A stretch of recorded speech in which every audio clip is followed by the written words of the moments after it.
लोग स्टार्ट करता है। मेरी आईपी है 172.16.2.13। ये जो आईपी आप लोगों को अभी दिख रहा है, ये मेरे पास अपनी आईपी है। लेकिन हम लोगों का काम होता है डिफॉल्ट गेटवे से। ठीक है। डिफॉल्ट गेटवे का मतलब होता है एक ऐसा प्लेस जहां से हमें आईपी मिलता है।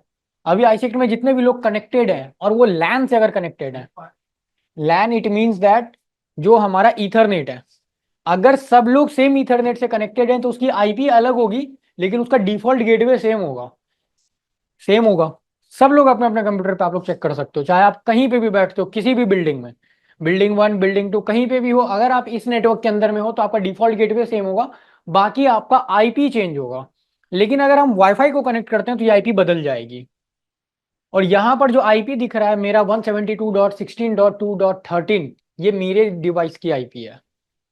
अब यहाँ पे कहाँ पर कैसे क्या करते हैं वो दिखाता हूँ। अगर इस आईपी को, सबसे पहली बात, ये आईपी चेंज होता भी है या नहीं होता, या फिर ये फिक्स रहेगा? ये वाली आईपी फिक्स रहेगी या चेंज होगी टाइम टू टाइम? ये तो फिक्स। ये फिक्स रहेगी। अभी फिलहाल क्या है? अभी तो मैंने स्टैटिक नहीं डाला है। अगर मैं इस सब कंप्यूटर को बंद करता हूँ, क्या ये आईपी किसी और के कंप्यूटर को मिल सकती है? Is it possible? तो होता है पर आईसेट के केस में नहीं होगा। ऐसे के केस में नहीं होगा। होगा।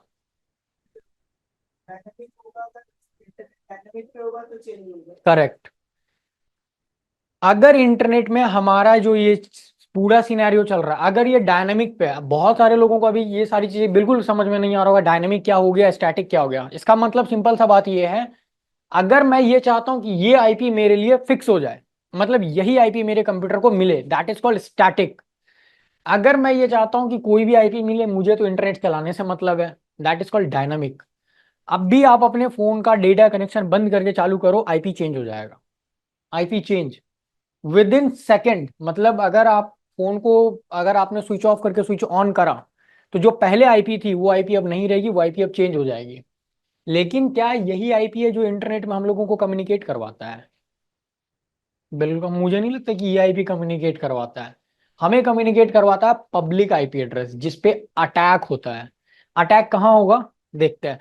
आपको क्या करना है, अगर आप देखना चाहते हो तो आप गूगल पे आओ और यहाँ पे सर्च करो what's my IP.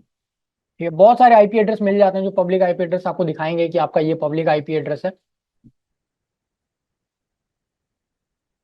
This is called my public IP address. अब ये जो पब्लिक आईपी एड्रेस है ना, यही है। अगर मुझे इस ऑर्गेनाइजेशन के अंदर में अपना कंट्रोल बनाना है तो मैं यहाँ पे कंट्रोल नहीं करने का कोशिश करूंगा, मैं ये कोशिश करूंगा कि किसी भी तरह इसके वाईफाई नेटवर्क में मैं आ जाऊं। जिस नेटवर्क में आप लोग कनेक्टेड है उसके अंदर अगर मेरी एंट्री हो गई तो मेरा एक बैरियर खत्म हो जाएगा। अब बात आती है कि अगर मैं इस नेटवर्क को पूरा स्कैन करना चाहूँ, एक बात और मुझे आप लोग बताओ, यहाँ पर जो अगर मैं इस लोकेशन को ओपन करता हूँ, कोई अगर इस आईपी एड्रेस से मेरा लोकेशन निकालने का कोशिश करता है, तो क्या उसको मेरा एग्जैक्ट पिन पॉइंट लोकेशन मिलता है? तो रियल लाइफ में एक नॉर्मल पर्सन के लिए किसी का लोकेशन ट्रेस करना पॉसिबल है या नहीं है? या फिर मेरे लिए पॉसिबल है? मुझे नहीं लगता ये हमारे लिए भी पॉसिबल है। नहीं, वो चीजें अलग हो गई, वो चीजों की बात ही नहीं कर रहे हैं अपन। एक नॉर्मल सिनेरियो में अपन किसी पे सोशल इंजीनियरिंग कर रहे हैं, मुझे किसी का लोकेशन फाइंड आउट करना है, कोई पटना में है, मुझे एग्जैक्ट पिन पॉइंट चाहिए कि वो पटना में कहाँ पे है। Coordinates, with coordinates, latitude and longitude चाहिए। Common person, correct, exact. अगर कोई ये बात बोल रहा है कि मुझे किसी का लोकेशन पता चल रहा है, फेंक रहा है, वो झूठ बोल रहा है। आपको लोकेशन मिलेगा 100 अभी इस लोकेशन को ओपन करेंगे ना तो अपन को जो लोकेशन एग्जैक्ट यहाँ का नहीं दिखेगा, दूसरे वेबसाइट पे चलते हैं, देखते हैं लोकेशन कहाँ का आता है।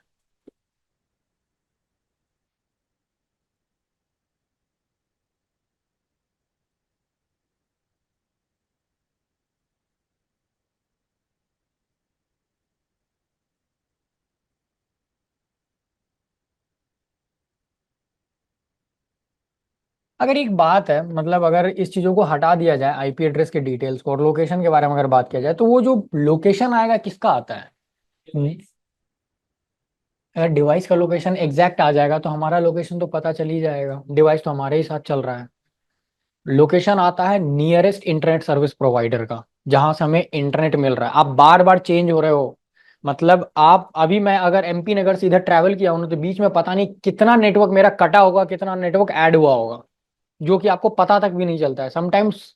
क्या कभी ऐसा फील हुआ है कि आपने किसी को कॉल किया और किसी दो लोगों की बातें आपको सुनाई दे रही हो? कभी होता है, समटाइम्स होता है। ये मेरे साथ भी हुआ है कि अगर कोई एक दूसरे से बात कर रहा है तो वो आप सुन सकते हो एकदम नीट एंड क्लीन, उसको पता भी नहीं चलेगा कि उसके ट्रैफिक में कोई आया है, लेकिन वो विद इन 1 और 2 सेकंड कट भी हो जाएगा ऑटोमेटिक, क्योंकि उसको पता चल जाएगा कि ये एड्रेस गलत था। ऐसा होता है, समटाइम्स ऐसा होगा। और अगर कभी ऐसा हो रहा है, इट मीन्स दैट आपका नेटवर्क आपको ढूंढ रहा है। यहाँ पर ये बताने का क्यों बता रहा हूं मैं, उसका रीजन ये है कि मैं अब जो दिखा रहा हूँ उसको आप देखो। यहाँ पर जब आप सर्च करोगे ना, नेटवर्क में जब आप आओगे, देखते हैं कितना स्कैन करता है। अभी तो दो ही दिखा रहा है यहाँ पे मेरे, हाँ अब आ रहा है। ये जितने सारे हैं ना, ये जितने दिख रहे हैं सब शेयर्ड है नेटवर्क पे, सब शेयर्ड है। लेकिन अब आप बोलोगे इसमें हैकिंग कहाँ हो जाएगी? इसमें हैकिंग नहीं होगी, इसमें होगा सोशल इंजीनियरिंग, मतलब इसमें इंफॉर्मेशन गैदरिंग चलेगा।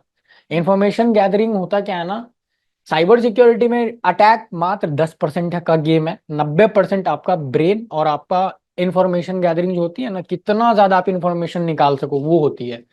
अगर मैं गलती से इस नेटवर्क में आता हूँ और इस वाईफाई में कनेक्ट करता हूँ लैन के थ्रू या वाईफाई के थ्रू, पहले मैं देखूंगा कितने नेटवर्क शेयर्ड है, क्योंकि पूरे बिल्डिंग में, पूरे एसजीएसयू में नहीं भी कम से कम तो 200-300 तो एम्प्लॉय होंगे मिनिमम। अब 300 में अगर 50 कंप्यूटर भी शेयर्ड है, 50 में से अगर मुझे ये दिख गया कि 3-4 ऐसे हैं जिसपे पासवर्ड ही नहीं लगा, और उसमें कोई ऐसी सेंसिटिव इन्फॉर्मेशन निकल गई कि पूरा बिजनेस दिख जाए, कि क्या पता 2023 में आईसेक ने 250 करोड़ का बिजनेस किया हो, और चौबे सर को एक कॉल जाएगा कि 50 करोड़ हमारे अकाउंट में ट्रांसफर कीजिए, तो क्या गारंटी है? यहां पर से होगा हमारा इंफॉर्मेशन गैदरिंग का पार्ट स्टार्ट। एक एक करके सबको ट्राई करेंगे, देखते हैं कि इस पे पासवर्ड नहीं लगा है। ठीक है, तो हम लोग एबीसी से आते हैं। इस पे आपको जैसे ही आप क्लिक करोगे तो इस पे क्रेडेंशियल मांगेगा, and it is not mandatory कि हम क्रेडेंशियल बाईपास नहीं कर सकते, क्रेडेंशियल भी हम लोग बाईपास करेंगे। लेकिन पहले आपको क्या करना है, हीट एंड ट्रायल खेलना है। जैसे ही आप हीट एंड ट्रायल खेलोगे ना, तो आपको कहीं ना कोई एक ऐसा चीज जरूर मिलेगा जिसके अंदर कुछ ना कुछ होगा। तो हम लोग एक बार ट्राई करते हैं, देखते हैं किसी का कुछ मिलता है।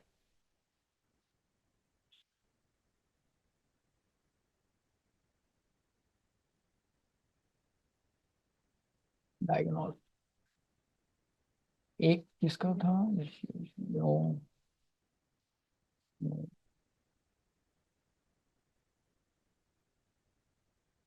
एक किसी का था। यस, ये देखो। अब फॉर एन एग्जाम्पल हम लोग ये मान लेते हैं कि इस फोल्डर, इस डिवाइस के अंदर वो इंपॉर्टेंट डेटा है जो दिखना नहीं चाहिए गलती से, और ये यहाँ पे अगर हमें दिख रहा है, इट मीन्स दैट कि यहाँ पर अब आपको सिक्योरिटी की जरूरत है। तो आईपी एड्रेस का जो डिफॉल्ट गेटवे है, इसका जो, आई डोंट नो ये पूनम पीसी किसका है, मेरे को नहीं पता। मेरे को बस इतना पता है कि ये भी मेरे ही नेटवर्क में है। अब अगर मुझे इससे रिलेटेड अगर कोई ऐसी चीज होगी, मान ले तो कोई ऐसा डिटेल्स है जो इस फाइल, मैं इसको ओपन नहीं करूंगा, इसके अंदर में कोई ऐसा डिटेल्स है जो नहीं होना चाहिए, तो यहाँ पर से अपन उसको कॉपी पेस्ट मार सकते हैं, या फिर कट कॉपी भी कर सकते हो, कट एंड पेस्ट, सिंपल, यहाँ से हट जाएगा, अपने सिस्टम में आ जाएगा। अब अगर आपको ऐसा लगता है कि ये चीजें हमारे लिए ज्यादा यूजफुल नहीं है, तो आप एक बार ना कैफे में बैठो, जहाँ पे मल्टीपल लोग सेम कैफे के वाईफाई को यूज कर रहे होते हैं। लिटरली मैंने देखा है, मैं एमपी नगर में ब्लैक एंड व्हाइट कैफे में बैठता हूँ, वहाँ बहुत लोग आते हैं। ठीक है, बहुत लोग आते हैं, उनके पास खुद का वाईफाई था पहले, बाद में उन्होंने वाईफाई हटवाया वहां से। सारे लोग वाईफाई यूज कर रहे हैं, उनको पता ही नहीं है कि उनका नेटवर्क मॉनिटरिंग कोई कर रहा है। वो भी हम लोग देखेंगे, आप ब्राउजर पे जो टाइप कर रहे हो ना, जो कीबोर्ड से टाइप कर रहे हो, वो हम देखेंगे इसी के थ्रू। इसके लिए हम लोगों को यूज पड़ेगा अब काली लिनक्स ऑपरेटिंग सिस्टम का, जो कल मैंने डिस्कस करा था।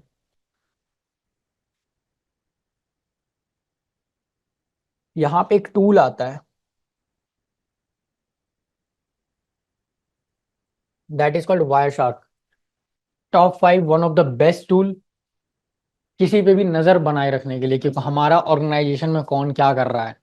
लेकिन अफसोस मेरे पास में मेरे ही ऑर्गेनाइजेशन का एक्सेस नहीं है। सबसे बड़ा फ्लॉ मेरे पास में ये है। ETS 0 और एनी और ब्लूटूथ का जो ऑप्शन दिख रहा है नीचे, आपको बहुत सारे ऑप्शंस दिखेंगे।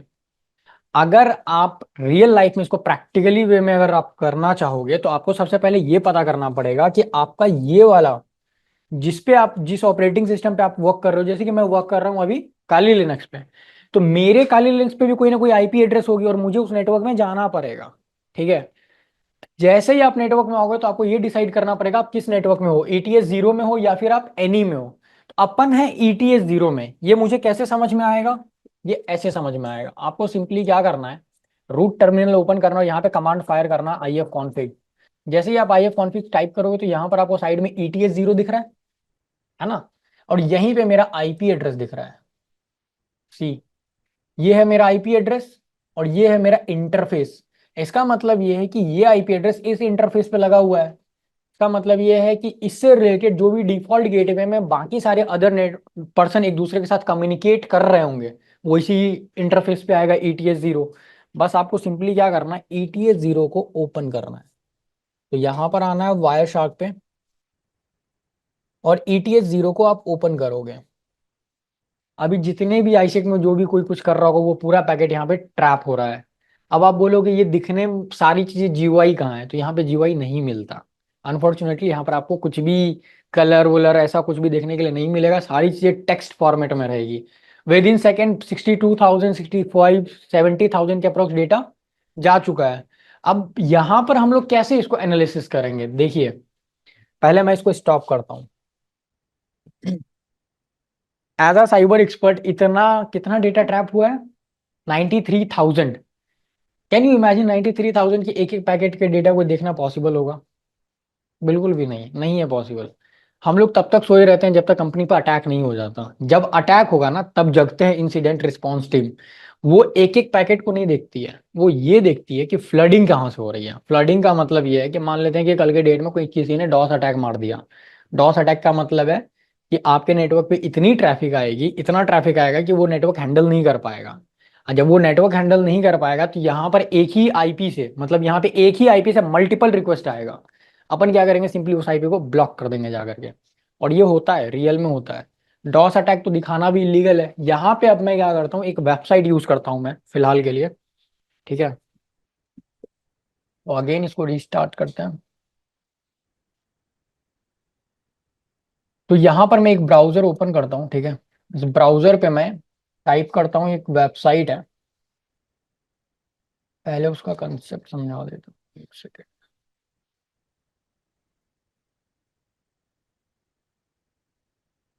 Test PHP। यहाँ पे हमें लॉगिन पेज पे जाना है। अब जो मैं दिखा रहा हूँ उसको देखने के बाद किसी के दिल में ये लड्डू ना फूट जाए कि ये हर जगह एप्लीकेबल होगा। हर जगह एप्लीकेबल नहीं होता। आप यहाँ पर बस अभी ये समझो कि अगर हमारे पास में कोई भी वेबसाइट पे लॉगिन करना है और हमारे पास उसका क्रेडेंशियल नहीं है, ठीक है। एक सेकंड के लिए मान लेते हैं ऐसा कि हमारे पास में क्रेडेंशियल्स नहीं है, लेकिन हमें उस वेबसाइट में लॉगिन करना है। ना यूजर नेम है, ना हमारे पास पासवर्ड है। बहुत सारा मोस्टली केस तो ऐसा होता है कि पासवर्ड ही भूल जाने के बाद फॉरवर्ड करने का नौबत आता है। हमारे पास यूजर नेम भी नहीं है, ना पासवर्ड है। अब आप इस वेबसाइट को कैसे बाईपास करोगे? क्या लॉजिक हो सकता है? थोड़ा सा लॉजिक की अगर हम बात करें तो क्या लॉजिक लगाएंगे ऐसा कि ये चीजें हो जाए? नहीं, ये तो अटैक का नाम हो गया, होता कैसे ये बताओ आप। क्या करेंगे कि स्पेशल कैरेक्टर को कुछ इस तरह लिखेंगे कि वहां जो बैकएंड में क्वेरी लिखी हम्म वो वहां से हमें कुछ ऐसा रिपोर्ट रिटर्न कर दे या हमें एक्सेस दे दे उसका। सही इसका है। एक्सेस हमें ऐसे मिलता है कि हमारा यूजर ने पासवर्ड जब मैच होता है तो वहां से कुछ ट्रू रिटर्न करता है। तो इस तरह से हम कुछ तो यहाँ से हम नेटवर्क में उसके थ्रू मतलब इंस्पेक्ट करके कुछ उसमें। अभी हम नेटवर्क में नहीं आए, अभी हम वेबसाइट पे देख रहे हैं। इसके बाद इसको हम नेटवर्क पे लाएंगे। बात वैसे आप इंस्पेक्ट करके जैसे। ना, इंस्पेक्ट तो हमारे ही सिस्टम पे होगा। इंस्पेक्ट करके तो मैं ब्लू टिक ले लूँ विराट कोहली का। इंस्पेक्ट करना कोई बड़ी बात नहीं है। इंस्पेक्ट करके देखते वही सर स्पेशल कैरेक्टर्स की मदद से हम उसकी क्वेरी को जो है बाईपास करने की कोशिश करें। करेक्ट। एक क्वेरी होता है ट्रू और फॉल्स। कंप्यूटर जो है ना हमारा बाइनरी समझता है, 0 और 1, true and false, that's it. बस इसके अलावा उसको और कुछ नहीं आता। ये सारी चीजें जो प्रोग्रामिंग लैंग्वेज है, ये सारी चीजें ह्यूमन अंडरस्टैंडिंग के लिए बनी हुई है। ये जो आपको लगता है ना टेस्ट PHP ये वेबसाइट है, इंटरनेट को ये वेबसाइट पता ही नहीं है। इंटरनेट को बस ये पता है कि इस डोमेन पे कौन सी IP होस्टेड है, दैट्स इट। उसको IP से मतलब है। अगर जिनको ये नहीं पता तो उनको बता दूं, वेबसाइट जैसा भी कोई चीज नहीं होता। ये जो चीजें दिख रही है ऊपर में URL, ये IP से लिंक किया हुआ है। तो एक IP वहां पे चल रहा होता है, हमें IP से मतलब है।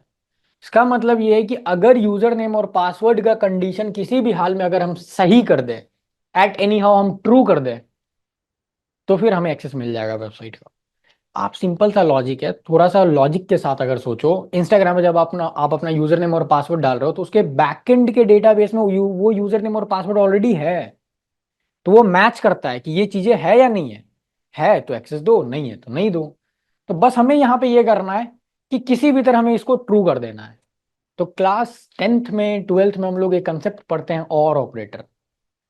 और ऑपरेटर का मतलब क्या होता है, या तो ये या तो ये, मतलब एट एनी हाउ ट्रू करना है। एंड ऑपरेटर अगर आप लोगे तो दोनों कंडीशन ट्रू होना चाहिए। हम क्या करेंगे, और ऑपरेटर के साथ अब खेलेंगे। बैकएंड में जो डेटाबेस मैनेजमेंट यूज होती है, बहुत सारे लोग मोंगोडीबी यूज करते हैं, कोई माइस्क्यूएल यूज करता है, but it will work.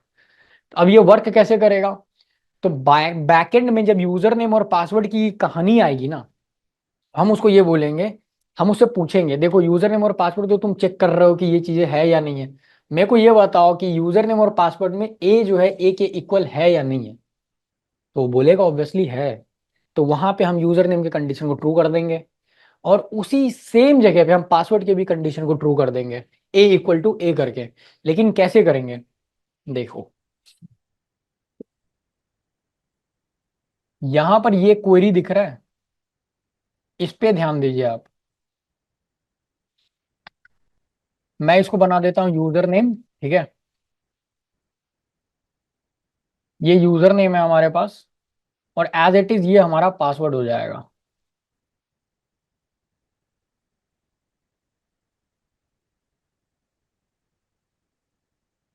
This is very basics, ये बिल्कुल भी नहीं सोचना है कि ये इंस्टाग्राम पे अप्लाई हो जाएगा, ठीक है।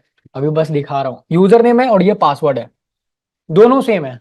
सबसे पहले वो चेक करेगा क्या बी प्रेजेंट है या नहीं है, तो बोलेगा नहीं है। फिर वो चेक करेगा और ऑपरेटर बीच में लगा हुआ, अब वो समझ गया कंडीशन ये लगा हुआ है कि अगर ये नहीं तो फिर ये, और बीच में मैंने इन्वर्टेड कॉमा लगा रखा है। इन्वर्टेड कॉमा स्ट्रिंग के लिए एप्लीकेबल होता है। अगर जिनको प्रोग्रामिंग का थोड़ा बहुत लिटिल बिट नॉलेज होगा उनको पता होगा कि ये स्ट्रिंग की तरह काम कर रहा है। ए इक्वल टू ए, और यहां पर भी ए इक्वल टू ए, यहां पर से तो ये पहले बाहर हो जाएगा क्योंकि बी उसके पास में प्रेजेंट ही नहीं है। समझ में आ रहा है, बी जब प्रेजेंट नहीं है फिर आएगा और ऑपरेटर बोलेगा बी प्रेजेंट नहीं है, ठीक है, लेकिन हम उससे पूछेंगे ए इक्वल टू ए करेक्ट है, वो बोलेगा यस, वो ट्रू रिटर्न करेगा। फिर हम पासवर्ड में भी पूछेंगे कि ए इक्वल टू ए करेक्ट है, तो वो बोलेगा यस, देन फिर ट्रू रिटर्न करेगा और हमें लॉगिन एक्सेस मिलेगा। लेकिन अब बहुत सारे लोगों के दिमाग में ये आ रहा होगा क्या इसको हम हटा करके कुछ और ले सकते हैं। यस ऑब्वियसली आप 1 2 3 5 4 कुछ भी ले सकते हो, लेकिन जो आपका इक्वल टू का कंडीशन है ना, ये दोनों, ये ट्रू करना है आपको, दैट्स इट। बस वो आपको ट्रू करना है किसी भी तरह। तो हम क्या करेंगे, इसको हम लोग कॉपी करते हैं और यहां पर मैं इसको पेस्ट करता हूं इस जगह पे, ठीक है। ऑलरेडी लगा हुआ है, नहीं वहां पे नहीं लगेगा, वहां पे हम नहीं लगाएंगे, वहां पे नहीं लगाना है। अब यहाँ पे मैंने यूजर नेम और पासवर्ड डाला, लॉगिन पे जैसे ये आप क्लिक करोगे तो आपको देखो यहाँ पर लॉगिन एक्सेस मिल गया है, ठीक है। Name, credit card number, phone number वगैरह सब पूछ रहा है। अब जिनको ऐसा लग रहा है कि ये ऑलरेडी पहले से क्या पता हो रहा हो, हम लोग कुछ भी टाइप करते हैं यहाँ पे, रैंडमली मैंने कुछ भी टाइप कर दिया, यहाँ पर भी मैं रैंडमली कुछ भी टाइप कर रहा हूँ, ठीक है। लॉगिन पे क्लिक करते हैं, नहीं देगा login. This is the only method जिसके साथ आप काम कर सकते हो, लेकिन ये वल्नरेबल वेबसाइट है, ये टेस्टिंग के लिए बनाया गया है, तो इसलिए मैंने यहाँ पर दिखाया। अब आपका काम क्या होता है, इसी सेम चीजों को अगर आप किसी एक वेबसाइट में अगर आप पकड़ लेते हो ना, सेम बग्स को, मे बी पॉसिबल 25-30 हज़ार रुपए तो इस बग्स के लिए मिल जाएंगे। लेकिन बहुत लकी होते हैं वो लोग जो जिनको ये वाला बग्स मिलता है जो अभी मैंने दिखाया, बहुत लकी होते हैं वो। लकी का मतलब क्या बोल सकते हो आप, किस्मत होना चाहिए उनका। सबसे पहले यही पैच करते हैं, क्यूए इंजीनियर जो रहते हैं, टेस्टर, सबसे पहले यही पैच होता है। उसके बाद गलती से अगर वो छूटा और अगर किसी के हत्थे चढ़ा तो फिर कंप्लीट डेटाबेस निकलेगा। कंप्लीट मतलब उसके अंदर में जो उसके नाम है, फोन नंबर है, ईमेल है, सब कुछ निकलेगा। तो इस पे अगर कोई वेबसाइट आप डे टू डे लाइफ में यूज कर रहे हो तो एक बार इस पे ट्राई जरूर करना, कॉपी करके कहीं रख लेना आप लोग फोन में, ट्राई करते रहना, क्या पता किसी एक वेबसाइट में मिल जाए। मेरे को भोपाल में इंद्रपुरी में केक केक पैलेस था, तो वहां पे मैं हम लोग वो ऑनलाइन ऑर्डर करता था, तो हम लोगों ने ऑर्डर करा था, उसका प्राइस चेंज करके हम लोगों ने केक ऑर्डर करा था, उसको मैंने बग्स भी रिपोर्ट करे थे कि हाँ भाई आपके यहाँ पे ये बग्स है। मतलब आप प्राइस टैंपरिंग करके प्राइस चेंज करवा सकते हो, 300 रुपए के सामान को आप 10 रुपए में डिलीवर करवा सकते हो। क्योंकि वहां पे वो ट्रांजेक्शन बाद में देखता है ओनर, पहले देखता है ऑर्डर आया है या नहीं। ऑर्डर आने का मतलब है ट्रांजेक्शन हो चुका है, उसको इससे मतलब नहीं कि उसके पैसे आए हैं या नहीं। तो वहां पर भी आप चेंज कर सकते हो, बहुत सारे टाइप्स के बग्स होते हैं, but it is testing website. अब मैं एक बात बता देता हूँ, इस पे अगर हम लोग लीगली, अगर हम लोग नॉर्मल एक्सेस लेना चाहें, तो यहाँ पर एक क्रेडेंशियल दिया हुआ है, user name test and test, मतलब अगर आप टेस्ट डालोगे और पासवर्ड में भी अगर आप टेस्ट लिखोगे तो आपको एक्सेस मिल जाएगा। बस आप ये इमेजिन करो कि ये इंस्टाग्राम है और आपका यूजर नेम टेस्ट है और आपका पासवर्ड टेस्ट है। और अगर आप किसी एक नेटवर्क में, ठीक है, किसी भी सोशल मीडिया पे अगर आप लॉग इन कर रहे हो, अगर आपने आईसेक्ट के वाईफाई में कनेक्ट कर रखा है, और मान लेते हैं कि यहाँ पर मैं बैठा हुआ हूँ, तो आप जो आईडी पासवर्ड वहाँ टाइप कर रहे होगे तो वो यहाँ पर मैं आराम से इजीली प्लेन टेक्स्ट में देख सकता हूँ। कैसे देखते हैं, शुरू करते हैं। तो यहाँ पर अगेन मैं ओपन करूंगा अपना वायर शार्क। यस। से लॉगिन कर लिया अपन जैसे, हम्म। बट डेटाबेस में लॉग्स में तो पता चल जाता है ना कि कौन से आईपी से। आपको लगता है कि हम लोग जब रियल लाइफ में करेंगे तो ऐसे करेंगे? रियल लाइफ में देखिए होता क्या है ना, कि अभी तो हमारी ट्रेनिंग चल रही है, तो मैं भी उसी अकॉर्डिंग लेके चलूंगा। मैं पूरा प्रोटेक्शन आपको दिखा नहीं सकता कि कैसे हम लोग सेफ रखते हैं। हैकिंग में मेनली 5 फेजेस होते हैं। जब आप फुटप्रिंट करोगे, एक्सेस गेन करोगे, एक्सेस गेन करने के बाद मेंटेन करना उसको बहुत बड़ा टास्क होता है अपने आप में। किसी भी वेबसाइट को हैक कर लेना कोई बड़ी बात नहीं है, आप कर लोगे। हैक करने के बाद जब मन तब आप उस वेबसाइट के अंदर घुस पाओ, ये अपने आप में बड़ी बात है। क्योंकि जिस बग्स के थ्रू आप उसके वेबसाइट में एंट्री लिए हो, वो आज न कल पैच हो जाएगा। आज न कल उसकी सिक्योरिटी आ ही जाएगी, कोई ना कोई उसको पैच कर देगा। तो आपको ऑलरेडी एक ऐसा बैकडोर ढूंढ के रखना है जिसके थ्रू आप जब मन तब एंट्री कर पाओ। तो वहां पर आपको अपनी सिक्योरिटी एनोनिमिटी रखनी है। एनोनिमस का मतलब होता है कि आप वीपीएन यूज करोगे, टनल, एक टनल बन जाता है। कंजिक्यूटिव मतलब 3 से 5 मिनट के अंदर में आपकी आईपी एड्रेस चेंज होती होनी चाहिए। अभी मैंने बताया जब एक आईपी एड्रेस से फ्लड होगा तो वहां पे कंटिन्यूसली सेम आईपी दिख रहा है, बट मैं क्या करूंगा, आईपी चेंज करूंगा, her with in 3 to 4 second मेरी आईपी चेंज हो रही होगी।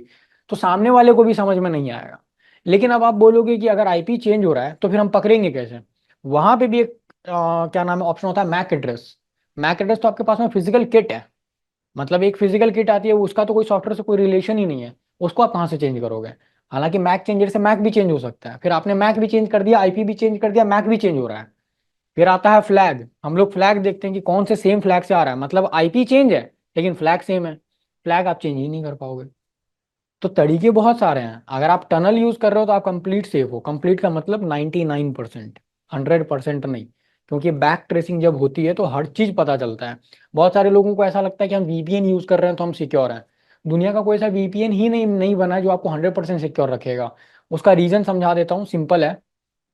आप जब वीपीएन कनेक्ट कर रहे हो उस वक्त आप कोई ना कोई एक रियल इंटरनेट में कनेक्टेड हो। बिना इंटरनेट में आए वीपीएन कनेक्ट ही नहीं हो सकता, पॉसिबल ही नहीं है, इम्पॉसिबल है। सबसे पहले आप अपना जियो या फोन का डेटा कनेक्शन ऑन करोगे, तब आप वीपीएन ऑन करोगे। जब आप वीपीएन ऑन कर रहे हो ना, उस वक्त आप किसी एक पर्टिकुलर प्राइवेट इंटरनेट में हो जो आईएसपी आपको दे रहा है इंटरनेट। अब आपने कनेक्ट करके 3 लेयर तो बना दिया, 3 लेयर आप आगे चले गए हो। जब इन्वेस्टिगेशन होगी तो हम आगे, इधर से आगे नहीं जाएंगे, हम पीछे आएंगे कि आपकी लास्ट लोकेशन कहाँ थी। स्वीडन थी, स्वीडन से फ्रांस, फ्रांस से अमेरिका, अमेरिका के बाद सीधा इंडिया। तो वो आईएसपी आपको बता देता है। और अगर आप ज्यादा कुछ कर रहे हो, कोई ऐसी चीज हो गई कि आईएसपी के अगर आप नजर में आ गए, तो आईएसपी आपको ब्लॉक कर देगा। ऐसा होता है। तो यहाँ पर तो मैंने ऐसा कोई सेफ्टी प्रिकॉशंस मेजर नहीं रखा है, क्योंकि हम लोग वो सारी चीजें कर नहीं रहे हैं और ना ही कोई इलीगल काम कर रहे हैं, इसीलिए। यहाँ पर हम लोग वायर शार्क ओपन करते हैं। अगेन मैं ETS 0 को ओपन करूंगा। तो यहाँ पर पैकेट कैप्चरिंग ऑलरेडी स्टार्ट हो गया है, तो हम लोग बस सिंपली क्या करेंगे, इसको आपको ओपन रखना है, इसको स्टॉप नहीं करना है। ठीक है। वेबसाइट पे आएंगे ब्राउजर पर और यहाँ पर टाइप करेंगे टेस्ट PHP अगेन। ठीक है, लॉगिन वाले पेज पे आएंगे। अब लॉगिन वाले पेज पे आने के बाद अगेन मैं यहाँ पर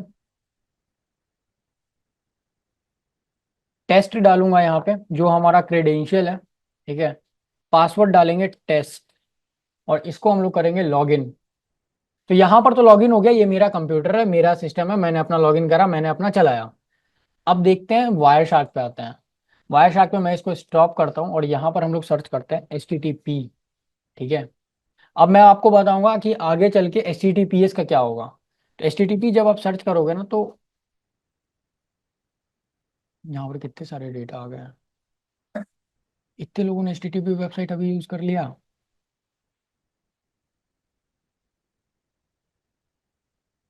यस, यहाँ पर ये जो डेटा मिल रहा है ना, अभी मैं एक बात और क्लियर कर देता हूँ, मैंने बहुत जल्दी कर दिया तो इसको मेरे को एक्सप्लेन करना पड़ेगा। यहाँ पर तो ये मुझे पता था कि ये वेबसाइट ये है, ये सब मैंने यूज करा है, ये सारी चीजें मुझे पता थी ऑलरेडी, तो मैंने डायरेक्ट HTTP लगाया।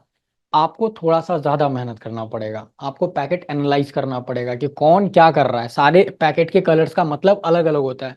जो रेड है ना, उसका थोड़ा सा ज्यादा सिग्निफिकेंट वैल्यू होता है कि उस पर आपको थोड़ा सा ज्यादा नजर रखना है। क्या पता कोई बैठ के पैकेट फ्लडिंग यहीं पे कर रहा हो, मे बी एज पॉसिबल हो सकता है। तो यहाँ पर मुझे पता था कि ये HTTP पे है, तो इसलिए मैंने डायरेक्ट HTTP सर्च करा। नहीं तो फिर मुझे क्या होता, क्या करना पड़ता, डायरेक्ट ऊपर से नीचे देखना पड़ता। एक पैकेट कैप्चर कब हुआ है, 19,796, मतलब 19,796। और जब तक मैंने इसको करा, उसके बाद जो मेरी नेक्स्ट पैकेट कैप्चर हुई है वो कितने पे हुई है, 75,044 पे। तो इस बीच का जो पैकेट का गैप है ना, इस गैप के अंदर में कितने ही सारे लोगों ने बहुत कुछ सर्च कर डाला होगा अभी तक में इस आईसेक्ट में, मतलब अपने ऑर्गेनाइजेशन में। इतने ही देर में, जितने देर में मैंने इसमें लॉग इन करा और समथिंग चलाया, उतनी ही देर में पता नहीं कितने लोगों ने क्या कर दिया होगा। तो और आप बस ये इमेजिन करो कि अगर आप सुबह 10 बजे आईसेक्ट आ रहे हो और आप जा रहे हो शाम में 6 बजे, उतने देर के अंदर में कितनी फ्लडिंग होती होगी, मतलब कितना पैकेट आ रहा होगा, जा रहा होगा। लेकिन हमारा अभी मुद्दे का काम ये था कि हम लोग ये देखेंगे कि सामने वाला अगर लॉगिन क्रेडेंशियल डाल रहा है, ऑब्वियसली आप कहाँ क्लिक कर रहे हो ना, वो हर एक चीजों को ट्रेस करेगा, हर एक चीजों को। पैकेट कैप्चरिंग मॉनिटरिंग इसीलिए बनाई ही जाती है। तो अब हमें क्या करना है, सोशल मीडिया का क्रेडेंशियल्स देखना है। तो क्रेडेंशियल्स देखने के लिए आपको यहाँ पर थोड़ा सा लॉजिक लगाना पड़ेगा। एक यहाँ पे मेरे को दिख रहा है login.php, जिनको वेब डेवलपमेंट जिनका क्लियर होगा उनको पता होगा, फाइल बनाई जाती है वेब डेवलपमेंट के अंदर में जब हम डिप्लॉय करते हैं। तो एक login.php दिख रहा है, एक यूजर info.php दिख रहा है। अभी हम हीट एंड ट्रायल पे चल रहा है, इट इज नॉट मैंडेटरी कि हम एक बार में आईडी और पासवर्ड देख लेंगे। मेरा दिमाग ये बोलेगा अगर login.php है तो यहाँ पर लॉगिन हुआ होगा, या फिर यूजर info.php में हमें यूजर का इंफॉर्मेशन मिलेगा। ये दो में से कोई एक ऑप्शन है। बाकी सब आप बोलोगे उसमें क्यों नहीं आपने दिमाग लगाया। style.css, ये CSS की फाइल है जो ब्यूटीनेस को दिखाती है वेबसाइट्स के अंदर में, तो इससे हमारा कोई मतलब नहीं है। और ऊपर का जो ऑप्शन दिख रहा है HTTP, और नीचे में दिख रहा है हमें गेट। गेट और पोस्ट एक मेथड होता है हमारे वेब डेवलपमेंट में, कि अगर आप पोस्ट यूज कर रहे हो या गेट यूज कर रहे हो, इट डिपेंड्स अपॉन यू कि सामने वाला क्लाइंट क्या चाह रहा है। हाँ, प्रोटोकॉल है। अब हम क्या करेंगे, एक बार login.php को ओपन करके देखते हैं कि इसमें हमें डेटा मिलता है या नहीं मिलता। तो डेटा कैसे देखेंगे, क्रेडेंशियल्स। login.php पे जैसे ही आप राइट क्लिक करोगे तो आपको एक फॉलो का ऑप्शन दिखेगा, देन आपको दिखेगा TCP स्ट्रीम। ठीक है, TCP स्ट्रीम पे आप जैसे ही क्लिक करोगे ना, तो आपके सामने एक डेटा आएगा।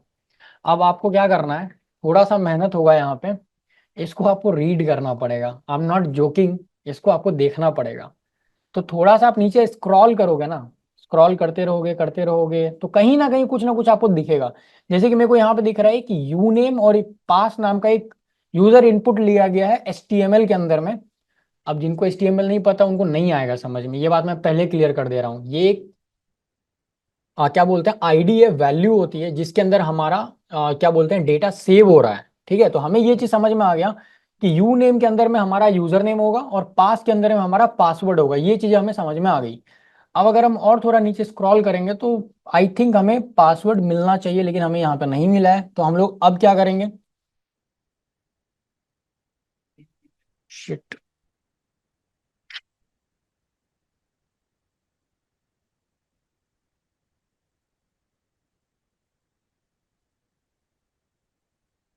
अब हम क्या करेंगे, यूजर इन्फो को टेस्ट करेंगे सेम मेथड से, राइट क्लिक, फॉलो और TCP स्ट्रीम।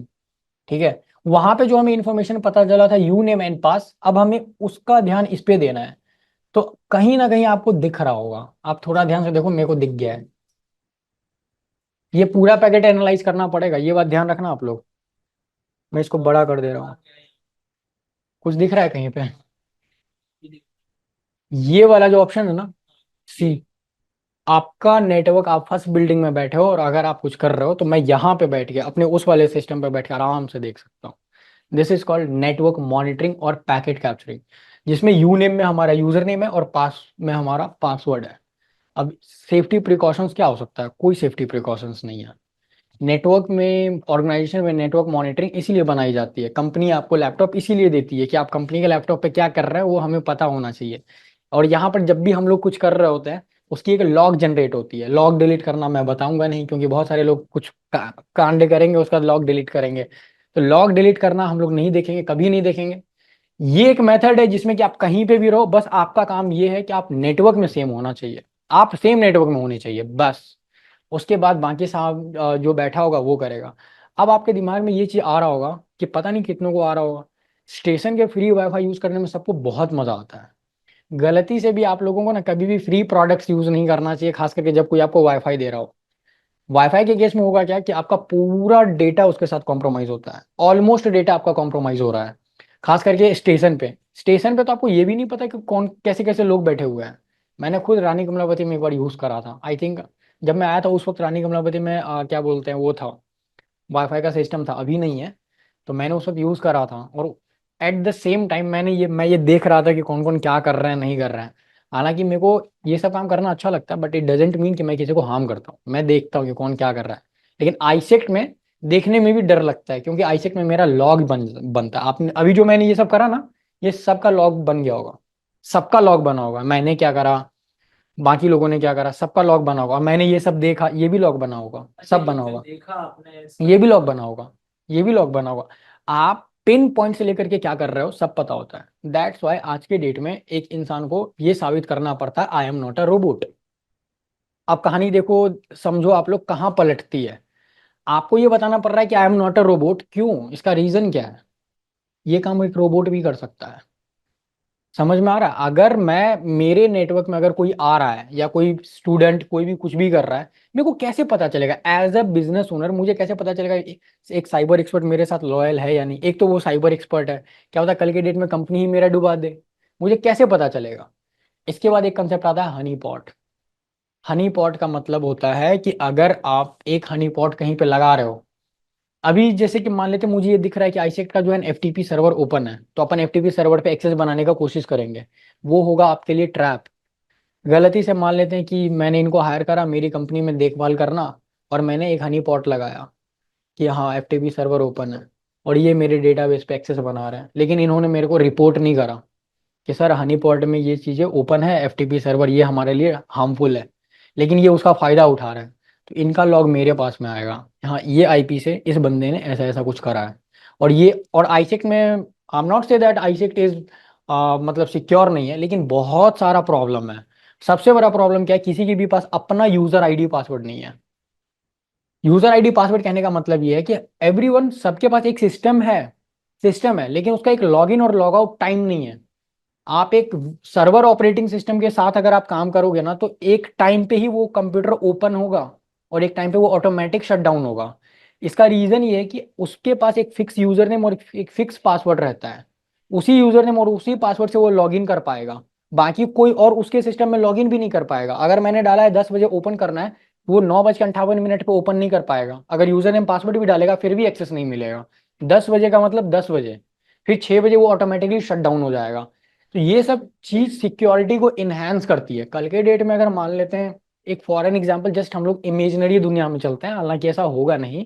कल के डेट में मान लेते हैं कि मेरे को बोला जाता है कि मैं आपको नहीं रखूंगा, फायर करता हूँ, हालांकि ऐसा होने वाला नहीं है। अब मेरे एग्रेशन में ऐसा होता है कि नहीं, अपन डेटाबेस को क्लीन कर देते हैं। जब मैं क्लीन कर रहा हूँ ना डेटाबेस, किसी को पता नहीं चलेगा कि मैंने डेटाबेस क्लीन करा है, क्योंकि आपके पास में मेरा रिकॉर्ड ही नहीं है। समझ आ रहा है? मैं किसी दूसरे का सिस्टम लेके आऊंगा यहाँ ना, यहाँ पे या फिर कहीं पे भी, लॉगिन क्रेडेंशियल तो मेरे पास है, वाईफाई का पासवर्ड मेरे पास है, मैं 10 कदम दूरी पे रहूंगा और एक वायरलेस नेटवर्क लगाऊंगा। तो एक वायरलेस नेटवर्क का मतलब ये होता है अडेप्टर का, वो रेंज इंक्रीज कर देता है। कभी आप लोगों ने महसूस करा है कि किसी का वाईफाई थोड़ा दूर है लेकिन आपके पास में उसका रेंज ज्यादा आ रहा होता है, किसी किसी का वाईफाई नजदीक होता है लेकिन उसका रेंज ज्यादा दूर बताता है? ऐसा क्यों होता है? क्योंकि वो लोग बूस्टर यूज करते हैं। मैं अपने पीजी के अंदर में बूस्टर यूज करता हूँ, क्योंकि हमारा 3 फ्लोर का है, वाईफाई लगा है ग्राउंड फ्लोर पे, तो वहां पे मेरे को यूज करना पड़ता है और बहुत बेस्ट नेटवर्क आता है उसमें। आप नहीं भी कम से कम तो 300-200 मीटर के अंदर में जो भी वाईफाई उसको कैप्चर कर सकते हो। मैं तो बाहर रोड के उस पार भी बैठा हुआ अगर रहूंगा तो वहां से काम हो जाएगा, यहाँ पे बैठ के डेटा क्लीन करके बाहर वाईफाई से क्लीन हो जाएगा, किसी को समझ में नहीं आएगा हुआ क्या है, हो जाएगा। लेकिन लैपटॉप ही लगेगा, फोन से नहीं होगा। लैपटॉप हाँ लैपटॉप में आपको बस एक वाईफाई अडेप्टर खरीदना है जो 2.4 और 5 गीगाहर्ट्ज का होना चाहिए। हाँ और उसके साथ अगर पैकेट इंजेक्शन और मॉनिटर मोड अगर सपोर्ट कर रहा हो तो वेल एंड गुड, लेकिन वो 20,000 का आता है। मेरे पास अल्फा का था 18,000 का। बताइए। सस्ता तो 800 रुपये का आता है, टीपी लिंक का आप ले सकते हो। बस इतना कि मेरे रूम में नेटवर्क नहीं आता, मेरे वाईफाई का मतलब रेंज नहीं आती। बाकी मम्मी पापा के रूम में बढ़िया चलता है, भैया के रूम में बढ़िया चलता है, और मैं उसको ला नहीं सकता मेरे रूम तक। एक काम करो, आप वायर खींच लो। यहाँ तक समझ में आया? एक और चीज मैं बताता हूँ। मैं एक बात पहले ही बता दे रहा हूँ, मैं आईसेक्ट का एग्जांपल इसलिए ले रहा हूँ क्योंकि मेरे पास अथॉरिटी है, ठीक है। तो कोई भी कहीं पे भी किसी की भी ऑर्गेनाइजेशन पे कुछ भी कर मत देना आप लोग। अब मैं दिखाता हूँ, अगर मुझे ये पता करना है डोमेन नेम का बिजनेस पता है कितना बड़ा है। डोमेन नेम का वल्नरेबिलिटी एनालिसिस में डोमेन के बारे में पता करना बहुत ज्यादा इंटरेस्टिंग है। डोमेन नेम का बिजनेस इतना बड़ा है, रिसेंटली जैसे गूगल का जब डोमेन एक्सपायर हुआ था तो वो google.com किसी और ने ले लिया था। बाद में लैरी पेज ने शायद उसको पैसे दिए, करोड़ों रुपए दिए थे तब वो मिला था।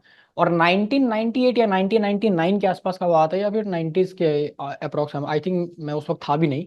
शादी.com का जो फाउंडर है अनुपम मित्तल, उन्होंने 16 लाख रुपए दिए थे उस वक्त शादी.com नाम के लिए, सिर्फ शादी.com के नाम के लिए 16 लाख रुपए उस टाइम पे। कैन यू इमेजिन, अभी 16 लाख रुपए करोड़ों में वैल्यू रखती होगी। तो वो डोमेन नेम का बिजनेस कितना बड़ा है दिखाता हूँ। अगर हम लोगों का वेबसाइट का नाम क्या है, आइसेक्ट लर्न, ये हमारा डोमेन नेम है। इसको हम लोग बोलते हैं डोमेन नेम, जिसको अभी मैंने हाईलाइट कर रखा है, isectlearn.com। अगर मुझे ये पता चल जाए isectlearn.com कल एक्सपायर होने वाला है, ठीक है, कल एक्सपायर होने वाला है और अथॉरिटी बिल्कुल भी इस पर ध्यान नहीं दे रही है, फॉर एन एग्जाम्पल, अगर अथॉरिटी ने ध्यान नहीं दिया और कल तक अगर वो रिन्यू नहीं हुआ, रात में 12:01 पे मैं इसको रिन्यू करूंगा अपने ही नाम पे, 1500 रुपए में, 1800 रुपए में, क्योंकि अब ये फ्री हो गया है। अब इसका ओनर कोई नहीं है।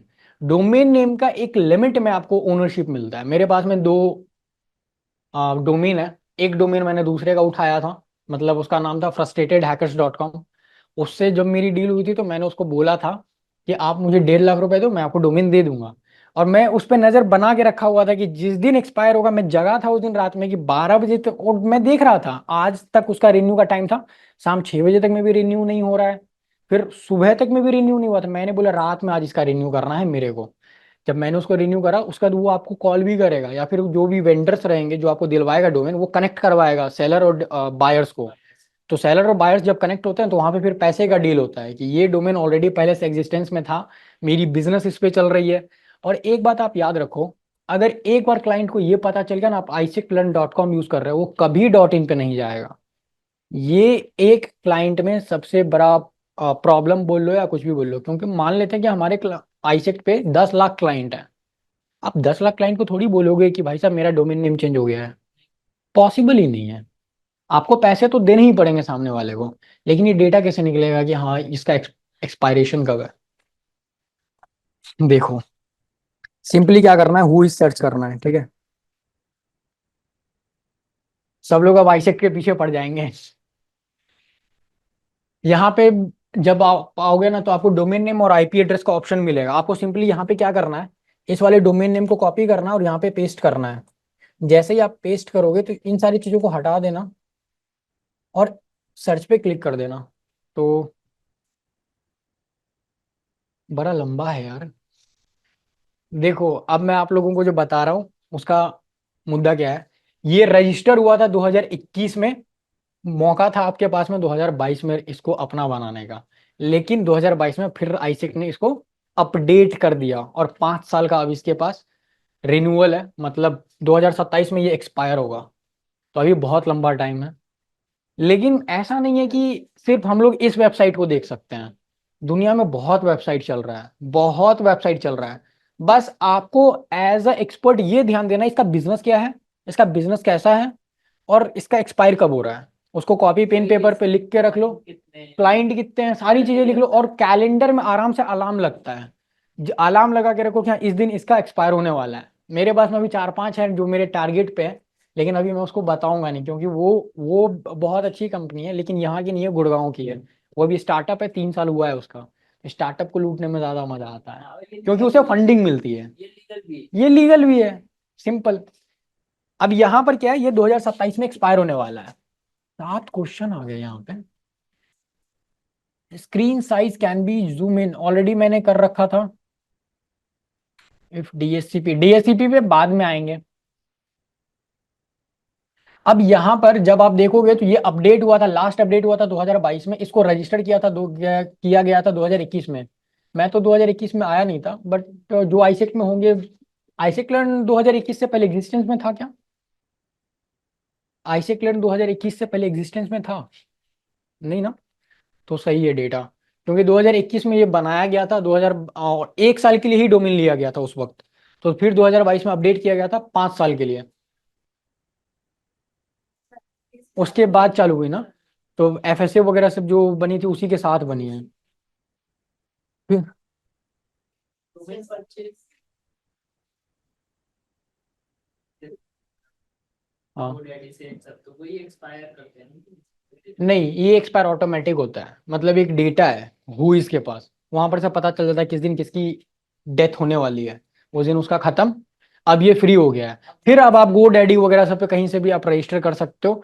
लेकिन आपका रजिस्ट्रेशन प्रोसेस बहुत फास्ट होना चाहिए, क्या पता वो भी इंतजार कर रहा हो कि हम रात में 12 बजे ही करेंगे, पैसे नहीं है। और आपका भी, और मान लेते हैं कि मेन दिक्कत है ट्रांजेक्शन का, जिसका ट्रांजेक्शन पहले हो गया, पैसे पहुंच गए, उसको अलॉट हो जाएगा। उसके बाद फिर छापो आप बैठ के। यहां पर और क्या डिटेल्स पता चलेगा, देखो। आप लोगों को क्या करना है, डोमेन नेम में तो पहले आप ये देखोगे कि कब एक्सपायर हो रहा है। उसके बाद ये पूरी डिटेल्स, किसके नाम पे रजिस्टर्ड है, उसका घर कहाँ पे है, उसका मतलब प्रॉपर एड्रेस। जैसे यहाँ पे आईसेक लिमिटेड के नाम पे है, बहुत सारा चीज ऐसा रहेगा जो किसी पर्सन के नाम पे रजिस्टर्ड रहेगा, ठीक है। तो वहां पर आपको पूरे के पूरे उस पर्सन का डिटेल्स पता चलेगा। अब आईसेक लर्न वेबसाइट पे आते हैं, सबसे मेन मुद्दे की बात। लॉगिन करता हूं मैं अपने क्रेडेंशियल से पहले, उसके बाद आगे बात करते हैं।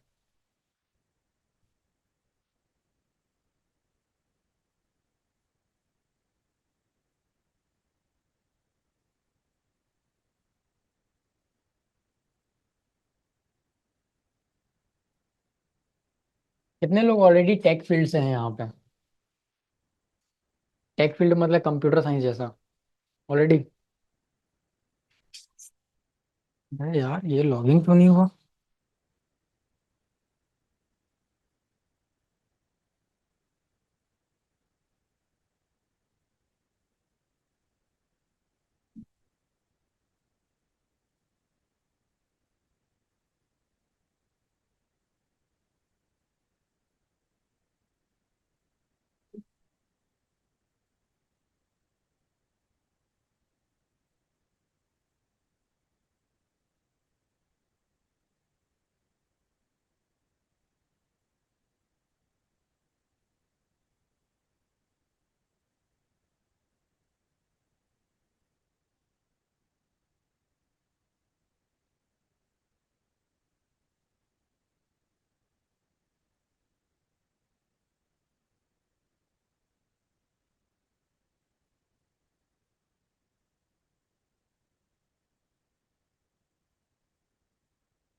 ये रियल वेबसाइट है, इट इज वर्किंग वेबसाइट, किसी की है, आई डोंट नो किसकी है। HTML इंजेक्शन नाम का एक अटैक होता है, ठीक है।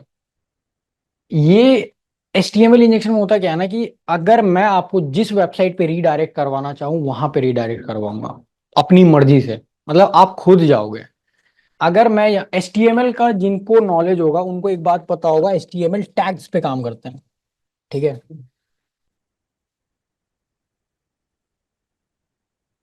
तो हेडिंग, हम लोग एक हेडिंग उठाते हैं ये, ठीक है। इसको मैं यहाँ पे पेस्ट करता हूँ इस सर्च बार के अंदर, गो पे क्लिक करता है, यहाँ पे हेडिंग H1 आ गया है। अगर मुझे ये सिम्टम्स या फिर ये बिहेवियर्स अगर किसी वेबसाइट में दिख रहा है ना, it means that it is vulnerable to HTML injection. अब आपका यहाँ पे रोल क्या होगा? अब आपका रोल देखो, ये चीजें देखने से ना बहुत नॉर्मल लग रही है, क्या हो जाएगा इससे? अब यहां से सारा गेम चालू होगा। अगर मैंने फर्स्ट टाइम पे ये देख लिया कि HTML का टैग्स या फिर स्क्रिप्ट वर्क कर रहा है, आपको क्या करना है, दो चार और लगा लो, आप लगा के देख लो। मेरे को क्या करना है, यहाँ पे एक और मैं कोई सा भी टैग्स लगा लेता हूँ। जैसे कि मैं इस H6 को लगा लेता हूँ, H1 को ही लगाते हैं फिर से, लेकिन इस बार मैं इसको चेंज कर दूंगा किसके साथ, यहाँ पर मैं कर देता हूँ वेलकम।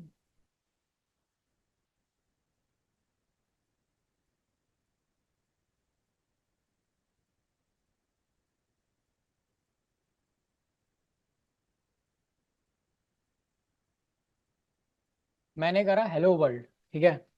अब जैसे ही मैं एंटर प्रेस करूंगा या गो पे क्लिक करूंगा तो यहाँ पे हेलो वर्ल्ड आ रहा है। आई एम डैम श्योर ये HTML के साथ वल्नरेबल हो गया है। अब आपको थोड़ा सा गेम प्ले करना है। गेम प्ले कैसे करना है कि अब अगर आपको किसी के साथ सोशल इंजीनियरिंग करना है तो आपको सिंपली क्या करना है, यहाँ पर एक ऐसा स्क्रिप्ट जनरेट करना है जो इस लिंक को क्या करना है, आपको सेंड करना है दूसरे को। कैसे होगा और मैंने क्या बोल दिया अभी समझ में आएगा।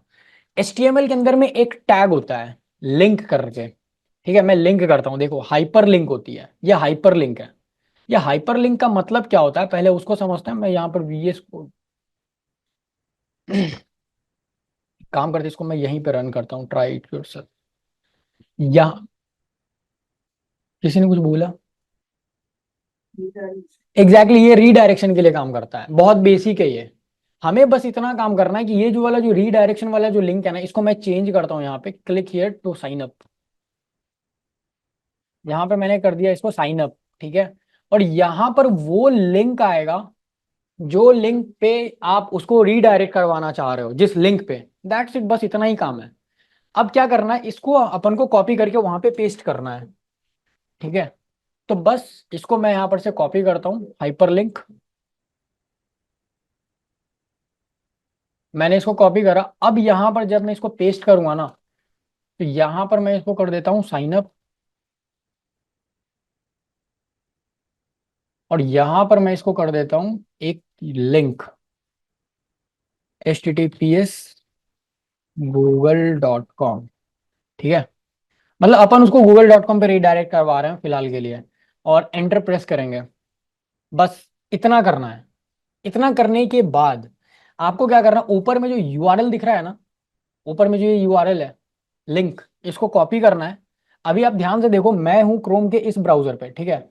अब मैं एक क्रोम का नया ब्राउजर ओपन करता हूं और यहाँ पर मैं इसके ईमेल आईडी से लॉगिन करता हूँ। ये मेरे दोस्त का है, सिंपल सी बात, मैंने उसको ये लिंक भेजा। अब लिंक भेजने के बाद वो इस लिंक को ओपन करेगा, as it is link open हो गया। अब वो यहाँ पे साइन अप पे क्लिक करेगा। जैसे ही साइन अप पे क्लिक करेगा तो आ जाएगा google.com पे। अब यहाँ पे अटैक क्या हुआ और क्या अटैक होगा? ये कि हमने उसके क्लाइंट को अपने पेज पे ले गलत। मैंने पूरा गेम दिखा दिया, थोड़ा सा आप लोग लॉजिक लगाओ, यहाँ पे क्या खेल सकते हैं हम लोग। नहीं, क्या किया ये स्टैटिक है, एक्चुअल में नहीं उसने क्या किया है रियल टाइम यूआरएल है ही नहीं, ये आपका यूआरएल है। रियल टाइम URL चल रहा है। ऐसा है, आपने बनाया हुआ है, जो एक्चुअल में यूआरएल था उसको मॉडिफाई करके आपने एक नया यूआरएल डेवलप किया। जो यूआरएल आपने किसी को भेजा, अब वो उस पर जो भी एक्शन करेगा वो आपके पास में रिकॉर्डेड हो जाएगा। सर ये बिल्कुल ऐसा है कि मेरा इंश्योरेंस एक्सपायर होने वाला है, वाह। और मुझे इंश्योरेंस कंपनी से, मतलब जिस कंपनी से मैं हम्म। पिछले साल था, उन्होंने फोन लगाया कि हम आपको लिंक भेज रहे हैं, और उसी समय वो लिंक एक्सचेंज हुई, और मैंने दूसरी लिंक से जाके और इंश्योरेंस कर दिया, और मैं फ्री की इंश्योरेंस हो गया, लेकिन मैंने किसी और के अकाउंट में ट्रांसफर कर दिया अमाउंट। थोड़ा वो सही है लेकिन प्रॉपर नहीं होगा। उसमें क्या है कि उसने दिखाई कोई साइड और भेज दी अपनी साइड से। करेक्ट। तो यही तो मैंने भी बोला था। नहीं, यहाँ पे देखो, वैसा ट्रैफिक अपने अपने साइड को बुला लिया। लेकिन किस मेथड के लिए करेंगे, पर्पस क्या होगा हमारा? तो यही होगा ना कि उसके यूजर मेरी वेबसाइट पे आए कुछ करें नहीं, अरे भाई अगर मतलब इतना घटिया काम करेंगे क्लाइंट लाने के लिए कि हम दूसरे के वेबसाइट यूज करेंगे, कुछ भी कर सकते हैं। फाइनेंशियल सोशल इंजीनियरिंग होगा यहाँ पे। हम लोग उसका सोशल मीडिया पे अटैक परफॉर्म कर रहे हैं, सिंपल लॉजिक।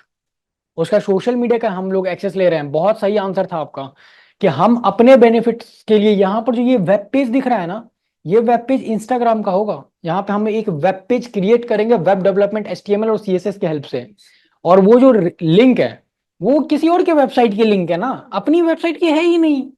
हमें क्या मतलब कि वो उसके वेबसाइट पे क्या हो रहा है, हमें बस दिखना चाहिए HTML इंजेक्शन से वो वेबसाइट वल्नरेबल हो, बस।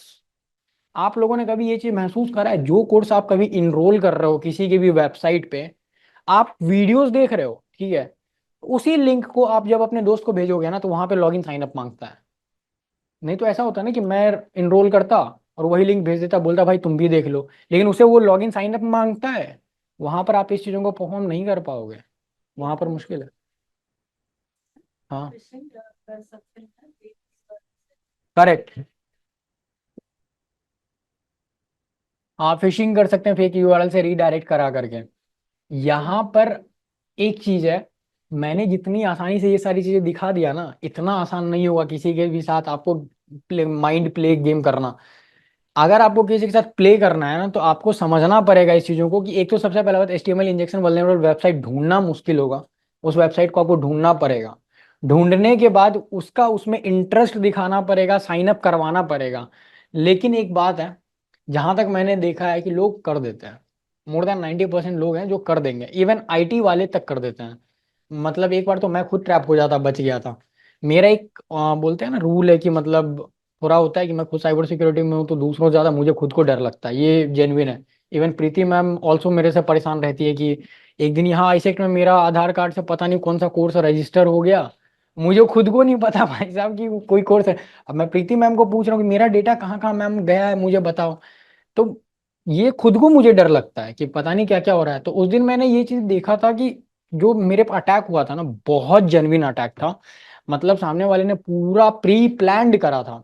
मेरे पे आया था USDT, और जो हम लोग फॉरेक्स ट्रेडिंग करते हैं उससे रिलेटेड, उन उसको ये बात सामने वाले को पता था कि I am interested in share market, मैं शेयर मार्केट में ट्रेड करता हूँ। उसने दिखाया कि हम आपको डेली बेसिस पे 1000 से 10,000 का प्रॉफिट कराएंगे। मैं तभी समझ गया था कि जब भी 10,000 का प्रॉफिट बोला पर डे, मैं समझ गया कि भैया यहाँ पे गड़बड़ है। तो 10,000 रुपये पर डे का मतलब 3 लाख रुपए पर मंथ, सालाना हो जाएगा 36। तो अब मेरे को थोड़ी हजम नहीं हुई, क्योंकि अब लेकिन फिर भी मैं वेबसाइट पे गया, and you will not believe, एकदम लेजिट वेबसाइट, एकदम लेजिट।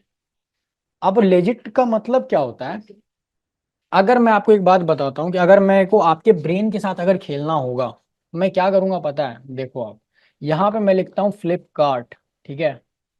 अब थोड़ा सा आप इसको अगर प्ले करोगे ना तो यहाँ पे मैं कर दूंगा फ्लिप, बस इतना करना है।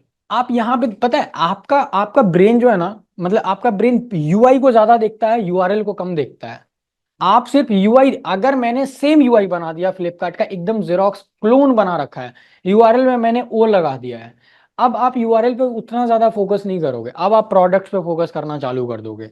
यही हम लोग मिस्टेक्स करते हैं। इसके बाद आता है पनी कोड्स। पनी कोड्स ऐसा मेथड है जिसके अंदर हम लोग क्या करते हैं, जैसे ए है अल्फाबेट्स, तो हम लोग पनी कोड्स का एक एग्जांपल देखते हैं अवेलेबल है भी या नहीं। पनी code,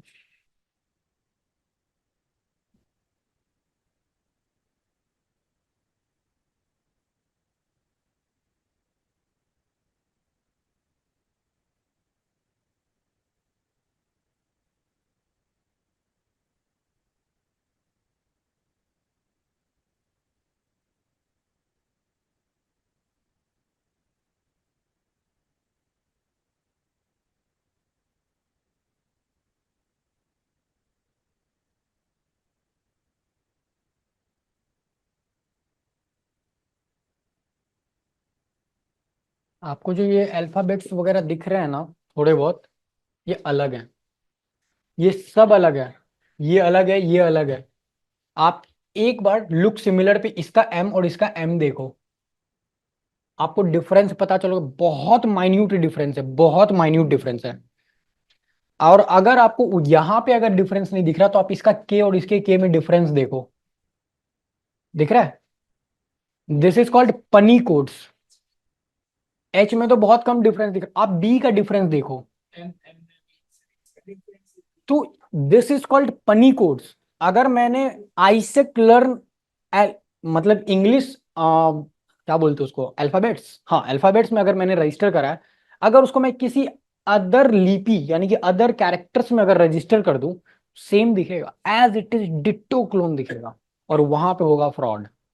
this is called punycodes, इसको हम लोग बोलते हैं पनी कोड, जो एज सिमिलर दिखेगा बट वो वैसा बिहेव नहीं करेगा।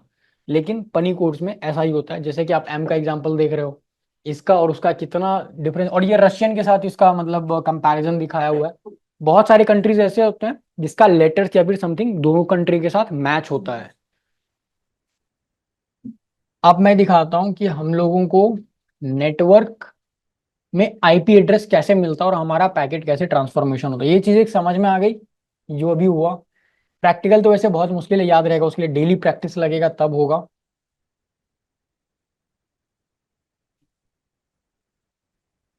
इसमें मेरे पास में नहीं, अपन ऑनलाइन ऑनलाइन रिसोर्स देखना हो देखना हो। अभी वही बता ही रहा था। आप देखो, अगर आपको कोई भी चीज, ये मैं बस एज अ क्या बोलते हैं, ये मैं इसलिए बता रहा हूँ,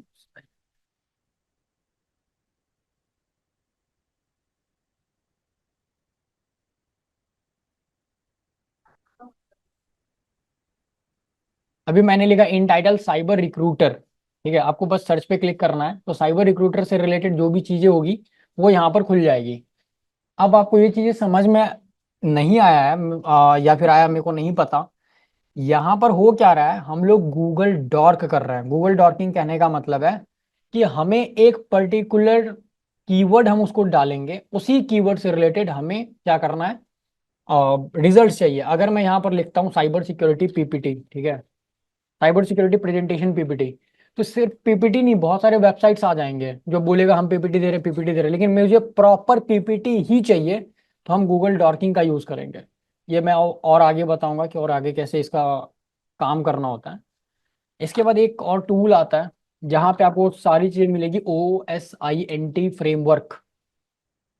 यहाँ पे ये थोड़ा पुराना है बट अभी भी वर्क करता है, मतलब बिगनर्स के लिए तो बहुत अच्छा है। यहाँ पे क्या है ना, अगर आपको डोमेन नेम से रिलेटेड, यहाँ पे क्या है ना, सब कुछ मिलेगा, यूजर नेम, ईमेल एड्रेस का information, domain name, IP, MAC, image, social network, instant messaging, dating, मतलब टेलीफोन, फोन रिकॉर्ड, सारी चीजें मिलेगी। आपको जो चाहिए होगा आपको उसको देखना है। अगर आप एआई टूल्स पे क्लिक करोगे तो यहाँ पर ये एक्सपैंड हो जाएगा और ये बताएगा कि चैट जीपीटी और वॉर्म जीपीटी का इसके पास में एक्सेस है, वो उसके बारे में बताएगा। अगर आपको ऐसा लगता है कि मुझे डोमेन नेम से रिलेटेड कुछ इन्फॉर्मेशन देखनी है, तो ये एक्सपैंड हो गया।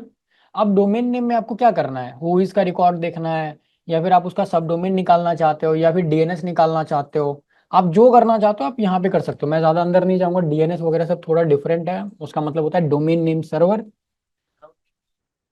राउटिंग, डीएनएस, डीएनएस राउटिंग नहीं, डीएनएस तो रिकॉर्ड होती है, आईपी टू मैक और MAC to IP, sorry, IP to domain और डोमेन टू आईपी, ठीक है। तो अगर आपको यहाँ पर for an example social network का अगर आपको देखना है, तो यहाँ पे एक्सपैंड हो जाएगा, रेडिट, इंस्टाग्राम या फिर लिंक्डइन।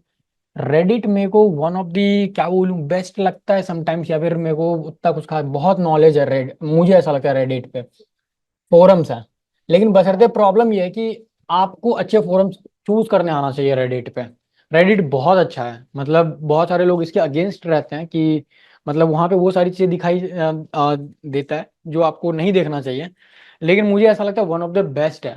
खास करके एक फोरम्स बनाया हुआ है ना, तो एक कम्युनिटी बिल्ड होती है। अगर साइबर एक्सपर्ट है तो वहां पे सिर्फ साइबर एक्सपर्ट की कम्युनिटी रहती है, वहां पर उस सारी चीजों को दिखाया जाता है। अभी रिसेंटली प्रॉम्प्ट इंजेक्शन नया अटैक आया है, उसके बारे में भी मुझे यहीं से पता चला था कि हाँ ऐसा ऐसा चीज चल रहा है। तो रेडिट मेरे अकॉर्डिंग एवरी आईटी पर्सन को यूज करना चाहिए। एक रेडिट, मैं मेरे को असल का रेडिट यूज करना चाहिए सबको। नहीं, ब्राउजर नहीं है, ये वेबसाइट फोरम्स है। जैसे कैसे समझाऊं, कोरा यूज किया है? पूरा एग्जैक्टली उसी तरह है, बस यूसी ब्राउजर और कोरा। नहीं, कोरा एक वेबसाइट हाँ कोरा एक वेबसाइट है, कुछ या फिर स्टैक ओवरफ्लो, हाँ स्टैक। उसी की तरह है रेडिट भी। लेकिन रेडिट पे आपको ग्राफिक्स देखने के लिए मिलता है, मतलब वीडियोस, लाइक, कमेंट्स, ऐसा सब कुछ आपको देखने के लिए मिले, ट्विटर की तरह है। अच्छा ट्विटर। हाँ, दिस इज द वेबसाइट जहाँ पे अगर आप प्रैक्टिस करते हो या फिर सीटीएफ वगैरह सॉल्व करते हो, आपकी रैंक बनती है। I am in top 6% world wide. Live का भी आपने देखा है कि कोई भी कंट्री किस कंट्री पे अभी अटैक कर रही होगी प्रेजेंट में, अभी जब हम यहाँ बैठे हैं, कौन सी कंट्री किस पे अटैक कर रही है। ये है वो वेबसाइट tryhackme.com। इस पे क्या होता है, बहुत लैब्स मिलते हैं प्रैक्टिस करने के लिए आपको। अगर आप बहुत बिगनर है, मतलब आपको कुछ नहीं आता, देन फिर भी आप कर सकते हैं। बस आपको क्या करना है, अगर आप थोड़ा सा ज्यादा और अच्छे से पैशनेट हैं, सीखना चाहते हैं, तो आपको प्रीमियम लेना पड़ेगा। प्रीमियम आता है, इसका कितने का है, लेट मी चेक। ये मत बोलना आप लोग मेरे पास प्रीमियम क्यों नहीं है। $14 पर मंथ। $14 कितने का होगा, 1200 रुपए के आसपास का पर मंथ का इसका प्लान है। लेकिन आपको 200 रुपए में मिल जाएगा टेलीग्राम से, वही जो कल हम लोगों ने डिस्कस करा है। ठीक है, तो ये चाहूँ तो मैं भी कर सकता हूँ, लेकिन मेरे को वो नहीं होता। मैं 200 रुपये देता हूँ, उसे ले लेता हूँ। एक मंथ के लिए आपको 200 रुपये देने होते हैं, मिल जाता है। जब आप इसके प्रीमियम में आओगे ना, प्रीमियम में आने के बाद आपको लैब्स मिलता है। कैसे, ऐसे, जैसे फॉर एन एग्जाम्पल मैं लर्न पे आता हूँ। कल जो आप लोगों का क्लाउड होगा ना, वो यहीं से होगा, इसी से हम लोग क्लाउड की ट्रेनिंग कल करेंगे। तो यहाँ पर क्या करना है, जैसे कि अगर आप सॉक को सॉल्व करना चाहते हो, तो यहाँ पर पूरे पूरे लेवल्स मिले हुए हैं। लेकिन अगर आपको कुछ नहीं आ रहा, आप प्री सिक्योरिटी से स्टार्ट करोगे। ठीक है, एकदम वेरी बेसिक, मतलब आपको कुछ नहीं करना, बस आपको इसको ओपन करना है। ओपन करने के बाद ये आपको सारी चीजें बताएगा, जैसे कि यहाँ पे section 1 introduction to cyber security, ये सारी चीजें समझाएगा। और सर्टिफिकेशन भी मिलता है, ऐसा बात नहीं है, सर्टिफिकेट भी मिलेगा कंप्लीट करने पे। ठीक है, तो बस यहाँ पर आपको क्या करना है, एनरोल इन पाथ पे आपको क्लिक करना है। जैसे आप एनरोल इन पाथ पे आओगे, तो आपको बस इसको एनरोल करना है। एनरोल हो जाने के बाद आपको ऐसा पैनल दिखेगा, intro to offensive security. Start जैसे ही आप करोगे, तो यहाँ पर आपको प्रॉपर ट्रेनिंग मिलेगी। इस तरह से ये पीडीएफ या फिर आप बोल सकते हो बुक्स की तरह दिखता है, मतलब यहाँ पे सारी चीजें लिखी रहेगी और यहाँ पर आपसे क्वेश्चन पूछेगा। ठीक है, ये मैं अभी बहुत बेसिक बता रहा हूँ। जैसे कि यहाँ पर सारी चीजें बता देगा। ऑफेंसिव सिक्योरिटी एक ऐसा प्रोसेस है जिसमें हम लोग किसी भी चीजों को एक्सप्लॉइट करते हैं, हैक करते हैं, मतलब एक तरह का अनऑथराइज एक्सेस बनाते हैं। तो यहाँ पर ये पूछ रहा है, which of the following option is better represent the process where you simulate hackers action to find vulnerabilities in a system. तो वो ऑफेंसिव सिक्योरिटी है। बस यहाँ पर आपको आंसर पुट करना है और आंसर सबमिट करना है, वो बताएगा ये सही है या गलत है। अब आप पूछोगे इसके बताने का आप लोगों का क्या बेनिफिट है। सबसे पहला बेनिफिट ये है कि वर्ल्ड वाइड आप अपने रैंक को ट्रैक कर सकते हो कि आप अपने पूरे वर्ल्ड वाइड में कितने रैंक पे आप चल रहे हो, आपका रैंक पोजीशन क्या है। और अगर मान लेते हैं कि कहीं पे कोई सीटीएफ हो रही है, तो आपको इनविटेशन आएगा, वहां पे आप जा सकते हो सीटीएफ करने के लिए। आप अपना रैंक देखने के लिए सिंपली डैशबोर्ड पे अगर आप वापस आओगे, तो आपको यहाँ पर रैंक दिखेगा इस वाले पोजिशन पे। ठीक है, it is world wide rank 70,000 in top 6%। जब ये ग्रीन में तब आएगा जब आप अंडर 10% आओगे, तब यहाँ पे आएगा अंडर 10%, अंडर 7%, अंडर 5%, 3%, 2%, 1%। 1% में तो ये 1000 के आसपास में आ जाएगा। तो यहाँ पर आप अपने रैंक को ट्रैक कर सकते हो और बदले में आपको यहाँ पर पैसा मिलेगा अगर आप सीटीएफ को सॉल्व करते हो। मतलब ये सीटीएफ का मतलब होता है कैप्चर द फ्लैग। देखिए सिंपल सा बात है, अगर इस रूम को मैं एक प्लेग्राउंड की तरह बना दूं और किसी भी एक जगह पे एक फ्लैग डाल दूं और आपको बोलूं आप अपने स्किल्स के हेल्प से, अंदर में बहुत सारे सामान रखे हुए हैं, उसके, हाँ, उसके हेल्प से आपको वो फ्लैग ढूंढना है। बस यही है सीटीएफ, और कुछ नहीं है। यहाँ पर ये बता रहा हूँ इसलिए क्योंकि अगर आपको ऐसा लगता है कि आपको ट्राई करना है साइबर सिक्योरिटी, तो आप यहाँ वेरी बेसिक से देख सकते हैं, स्टार्ट कर सकते हैं। अगर मन लगा, अच्छा लगा, तो प्रोसीड कर जाना। आप लोग नहीं अच्छा लगे तो 2-3 महीने में बंद कर देना, सिंपल, और कुछ नहीं चाहिए। यहाँ पर आपको आपका रैंक दिखेगा और यहाँ पर आपका नेट रहेगा कि आप किस तरफ कहाँ पर कितना ज़्यादा चल रहे हो। मेरी सबसे अच्छी पकड़ है नेटवर्क एक्सप्लॉइटेशन और वेब एक्सप्लॉइटेशन लिनक्स में। मैं प्रिविलेज एक्सप्लेनेशन और विंडोज़ पर उतना ध्यान नहीं देता क्योंकि एज इट इज़ मेरे को विंडोज़ पसंद नहीं है ड्यू टू GUI। क्लियर। अब चलते हैं अपने नेक्स्ट टारगेट की तरफ। इसके लिए मुझे कुछ चीज़ डाउनलोड करना पड़ेगा।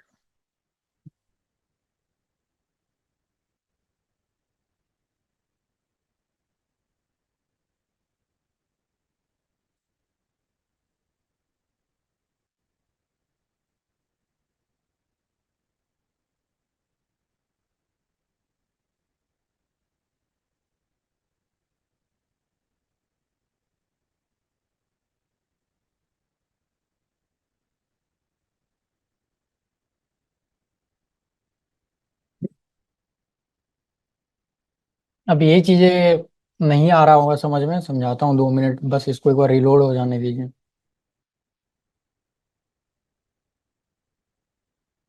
कितना फैसिनेटिंग लग रहा है ना देखने में, लग रहा है ना। लेकिन ये अभी रियल टाइम पे साइबर अटैक हो रहा है, ये अभी हो रहा है। It is on real time RTOS पे हम लोग, मतलब अभी जब हम लोग यहाँ बैठे हुए हैं और हम लोग जो रजिस्ट्रेशन कर रहे हैं उस वक्त कोई ना कोई कंट्री, किसी ना किसी कंट्री पे कहीं ना कहीं कोई ना कोई कुछ ना कुछ अटैक कर रहा है। यहाँ पे देख सकते हो, अब ये जो घूम रहा है ना, ये सारी चीजें जो आपको दिख रही है ये अभी रियल टाइम पे हो रहा है, ये परफॉर्म हो रहा है। अब आप पूछोगे हाँ कैसे माने, एकदम सही क्वेश्चन है। IP एड्रेस तो पब्लिक भी होती है, तो कौन से पब्लिक IP एड्रेस से क्या हो रहा है, वो पैकेट ट्रांसफॉर्मेशन होता है हमारे इंटरनेट वैन लेवल पे। तो वहां पर हमें ये पता चलता है कि इस IP एड्रेस से कहां पर से क्या चीजें परफॉर्म हो रही है।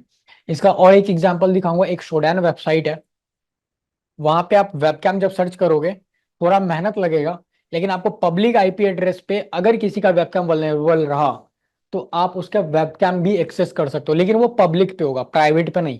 जैसे कि आईसेक्ट का ये कैमरा, ये प्राइवेट IP एड्रेस पे है अभी, ठीक है। ये अभी थोड़ा ज्यादा हो गया ग्राफिक्स, हाँ वो जूम हो गया था। ये भी है, ऐसा बात नहीं है सिर्फ वो वेबसाइट है, ये भी है। और सबका वर्किंग अलग अलग। और यहाँ पर आप देखोगे ना, इस साइड में, ये वाले साइड में आप देखो, यहाँ पे ये बताएगा भी कि कौन क्या अटैक कर रहा है। जैसे कि वहां पे देखो आप, वेब सर्वर, मतलब जितना जल्दी हो रहा है मैं बोल भी नहीं पा रहा। मतलब कोई कंटेंट का प्रोटेक्शन का SMB का अटैक चल रहा है, कौन सा कंट्री कर रहा है, जैसे यहाँ पे दिख रहा था कौन सा, ये है जो कर रहा है, और इस साइड है जिस पे अटैक हो रहा है, ठीक है। तो ये रियल टाइम पे है, it is on real time. अभी अगर हम लोग कोई ऐसा अटैक परफॉर्म करेंगे ना तो यहाँ पे वो आएगा, लेकिन अब आप पूछोगे इतना जल्दी हम लोग देखेंगे कैसे, तो ऑब्वियसली नहीं देख पाएंगे अपन, बहुत मुश्किल है। मिली सेकेंड्स भी बहुत बोल दिया। हाँ, ये हो गया। इसके बाद एक वेबसाइट ये है, ये थोड़ा सा ज्यादा मेरे को सही लगता है।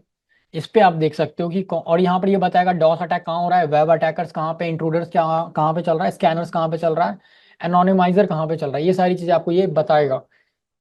ये 3 वेबसाइट आप देख सकते हो। मेरा सबसे ज्यादा फेवरेट ये है, थ्रेट मैप चेक पॉइंट। ये डायरेक्ट ये बताता है कि कौन सा अटैक परफॉर्म हो रहा है, ये तक बता देता है ये। इंडिया पे भी हो रहा है अभी जस्ट, मतलब इंडिया में किसी ने कहीं पे कुछ ना कुछ किया होगा। यहाँ क्या हुआ, हाँ जी बताइए। जरूर आते हैं, उस पर आते हैं। कैमरा एक्सेस के लिए अपन को यूज करना पड़ेगा Shodan. It is a search engine, जैसे हम लोग गूगल, यस गूगल यूज करते हैं, याहू यूज कर रहे हैं, उस तरह ये एक सर्च इंजन है। यहाँ पे ये चीजें जो दिख रही है ना, ये वेबकैम का रीडायरेक्शन लिंक है। अब यहाँ पे भी ना एक कंडीशन है, इसको जब आप इस पे क्लिक करोगे तो ये रीडायरेक्ट हो जाएगा, ठीक है। इसको मैं ओपन इन न्यू टैब करता हूँ। यहाँ पे IP एड्रेस दिख रहा है, ये है पब्लिक IP एड्रेस, ठीक है। अगर ये ओपन हुआ तो लक है आपका ओपन हो गया, नहीं तो फिर आपको मल्टीपल ट्राई करना पड़ेगा। मैं 3 4 को ओपन करता हूँ, देखते हैं कहाँ पे अपना लक साथ देता है। और कहीं पे आपसे एक्सेस मांगेगा, यूजर ID और पासवर्ड। यूजर ID और पासवर्ड कैसे मिलेगा वो देख लेंगे। ये साइट नहीं खुल रहा है, यस यहाँ पे भी लगी हुई है। हाँ हमारे यहाँ पे ये लगा लगा हुआ है। ओपेरा में डालूंगा नहीं। चाइनीज का बात नहीं, वो सिस्टम को बहुत स्लो कर, बीमार बना देता है, सबसे बड़ा दिक्कत उसका ये है। मैं मैं पहले एक चीज समझा दे, पहले एक देख लेते हैं, समझ लेते हैं। ये जो आईपी एड्रेस है ना, आईपी एड्रेस पे कोई भी वेबकैम होस्टेड होता है। आईसेक्ट का भी जो वेबकैम होगा वो इंटरनेट में चल रहा है, ये बात आप लोग ध्यान रखना, ये भी इंटरनेट में है। नहीं ये नहीं, ये ये वेबकैम इंटरनेट में है। जो वेबकैम लगे ना, ये इंटरनेट में है वेबकैम, लेकिन इसमें एक अथॉरिटी होती है कि आप लॉगिन कैसे कर रहे हो, आप लॉगिन कैसे करवा रहे हो। जैसे कि एक चीज और, यहाँ पर वाईफाई का मेरे को कनेक्शन चाहिए होता तो काम हो जाता। डिफॉल्ट गेटवे देखते हैं क्या है। हाँ, ये config-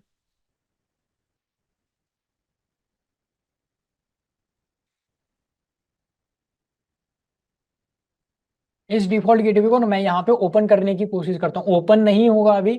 आप लोग स्क्रीन पे देखना, मैं इसको रीलोड करता हूँ अगर, तो यहाँ पर आप देखो एक ऑप्शन आ रहा है यूजर नेम एंड पासवर्ड। और ये, यही तो दिक्कत है यहाँ पे। हाँ वही तो मैं बोल रहा हूँ, यही तो दिक्कत है यहाँ पे। मैं ठीक से दिखा नहीं पा रहा इसको, मैं अगेन इसको रिलोड करता हूँ और ये तुरंत हट जाएगा। यही दिक्कत होता है। ये हमारा जो डिफॉल्ट गेटवे है ना, डिफॉल्ट गेटवे, ये इसके लिए रिस्पॉन्सिबल होता है कि उस नेटवर्क पे क्या क्या हो रहा है, उसी नेटवर्क पे ये वेबकैम भी हो सकता है। इट, ये 100% श्योरिटी नहीं है। अभी अपन चेक कर रहा है, अभी जैसे मैंने शुरुआत में क्या बोला, अपन इंफॉर्मेशन पे ज्यादा रिलाई करते हैं। तो अपन चेक करेंगे कि इसके अंदर हो क्या क्या रहा है, क्या क्या ऐसा चीज है कि जो इस नेटवर्क पे चल रहा है। क्या पता इस पे कोई सर्वर चल रहा हो, प्रिंटर भी चल रहा हो, कितने कंप्यूटर चल रहे हो, कोई क्लाउड की सर्विसेज हो, या फिर कोई वेब। सेम रहेगा जो सबका डिफॉल्ट गेटवे सेम रहेगा, तो हमें डिफॉल्ट गेटवे को टारगेट करना है। डिफॉल्ट गेटवे का अगर एक बार यूजर नेम और पासवर्ड हमें मिलता है, उसके बाद उसका पूरा का पूरा जो कुंडली है वो हमें वेबकैम पे दिखना चालू हो जाएगा। और कल मैंने एक बात बताया था, हम लोग इमेज के अंदर में कोई भी चीज कैसे ऐड करते हैं, स्टेगनोग्राफी। किसी को लगा कैसे होगा वो?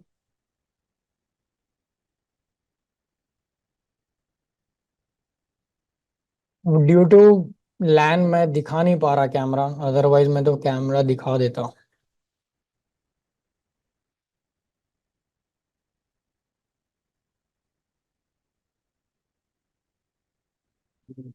हाँ, यस मैं सही था। यहाँ पे आप देखो हमारा जो लैन केबल है ना, मतलब जिसके थ्रू हम लोग वाईफाई कनेक्टेड है, वहां पे ये फायरवॉल इसको रोक रहा है, मतलब ये लिंक उसको आगे बढ़ने ही नहीं देगा, इसीलिए दिक्कत है।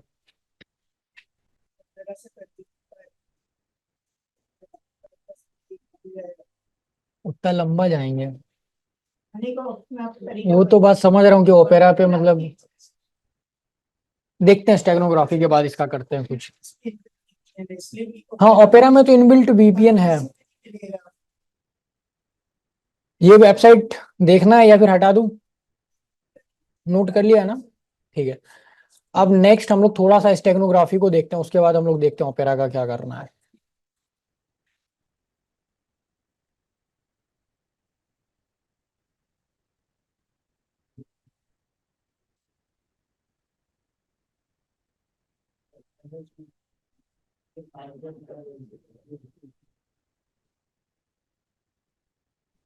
ये जो इमेज है, ठीक है, इसकी कहानी चालू होती है कब से?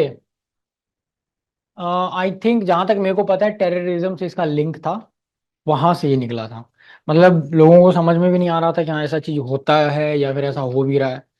तो क्रिप्टोग्राफर वगैरह सब होते हैं जो इन सब चीज़ों को डिक्रिप्ट करते हैं। एक टाइम ऐसा था, शायद कब का ये बात है, जो न्यूज़ में आया था 3-4 साल पहले या समथिंग रिसेंट का ही बात है, जिसमें एक अनपढ़ लड़का क्रिप्टोग्राफी का काम करता है, अनपढ़, उसको कुछ नहीं आता है। वो उसको उसको एक कोड दिया जाता है एसपी के द्वारा, उस कोड को बाईपास करता है तो पता चलता है इंडिया गेट टारगेट लोकेशन रहता है, जहाँ पे अटैकर जो है बम विस्फोट का कांड करता है। सारे क्रिप्टोग्राफर ने हाथ खड़े कर दिए थे कि मतलब नहीं हो पा रहा, और एक कंपनी ने बोला था इंडियन गवर्नमेंट को कि हम कर देंगे लेकिन हमें उतने पैसे चाहिए। तो वहां पर उतने पैसे देने का तुरंत मतलब सडनली 2 घंटे 3 घंटे में एप्लीकेशन प्रोसेस नहीं होता इंडिया में। तो वो लड़का देखा, देखने के बाद जब उसको क्रिप्टोग्राफी में उसको सेट करा ABCD अल्फाबेटिकली, तो पता चला इंडिया गेट लोकेशन था। और उसको कंफर्म करने के लिए उससे प्रीवियस जो डेटा आया था उससे मैच किया गया, पता चला one of the correct cryptography निकाला गया है। सेम प्रोसेस यहाँ पे थोड़ा सा डिफरेंट होता है कि हम इमेज सेंड करते हैं। जब हम कोड में बात कर रहे हो तो हम नंबर भेजते हैं या फिर हम कुछ कैरेक्टर्स भेजते हैं जो सामने वाले को समझ में नहीं आता, लेकिन वो लिखा जरूर रहता है। तो क्या पता सामने वाले को क्लिक कर जाए, वो कुछ एल्गोरिदम बना दे। तो हम चाहते हैं कि वो एल्गोरिदम भी ना बना पाए, हम सिर्फ इमेज भेजेंगे, सिर्फ ये इमेज जाएगा सामने वाले के पास। ठीक है, अब अगर ये इमेज उसके पास जाएगा तो उसी को पता रहेगा कि वो जो डेटा है वो उसको रीड कैसे करेगा। रीड करने के लिए कंप्यूटर में दो चीजें होती है। हम लोग कोई भी टेक्स्ट फाइल को रीड कहाँ पे करते हैं? नोटपैड पे। तो हमें एक टेक्स्ट फाइल की जरूरत पड़ेगी जहां पे हम क्या करेंगे, उसमें मैसेज इनबिल्ट करेंगे, मैसेज बिल्ट इन करेंगे। बिल्ट करने के बाद उसको हम लोग यहाँ पर इस वाले इमेज के साथ बाइंड करेंगे। लेकिन एक दिक्कत है, बाइंड कैसे होगी? मतलब कुछ तो मैं करूंगा वो होगी, लेकिन ऐसा क्या हो जाएगा कि एक इमेज और एक टेक्स्ट फाइल कैसे एक दूसरे के साथ अटैच हो सकता है? दो इमेज को अगर हम ऐड भी करना चाहें तो ऐड हो सकता है, पॉसिबल है, क्योंकि दोनों इमेज है। एक इमेज और एक टेक्स्ट फाइल कैसे जाएगा बाइनरी फॉर्मेट में? बाइनरी। Exactly exactly। देखते हैं, सबसे पहले इसको अपन ले आते हैं डेस्कटॉप पे।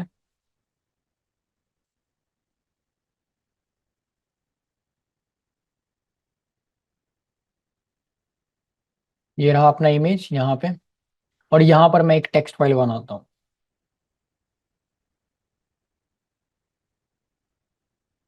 इसका नाम दे देते हैं 1.txt। ठीक है, अब यहाँ पर अपन क्या करेंगे, मैसेज टाइप करते हैं जो भी लिखना है। ठीक है, तो यहाँ पे मैं लिख एक एंटर मैंने प्रेस करा है, आप ध्यान देना। और ये मैंने एंटर क्यों प्रेस करा है वो आगे समझ में आ जाएगा। यहाँ पे मैं लिखता हूँ क्या लिख दूँ, वेलकम।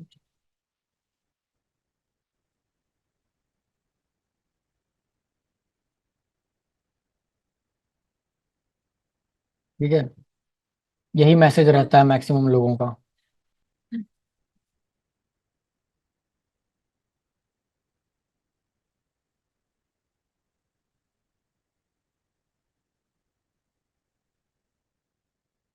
क्या हुआ?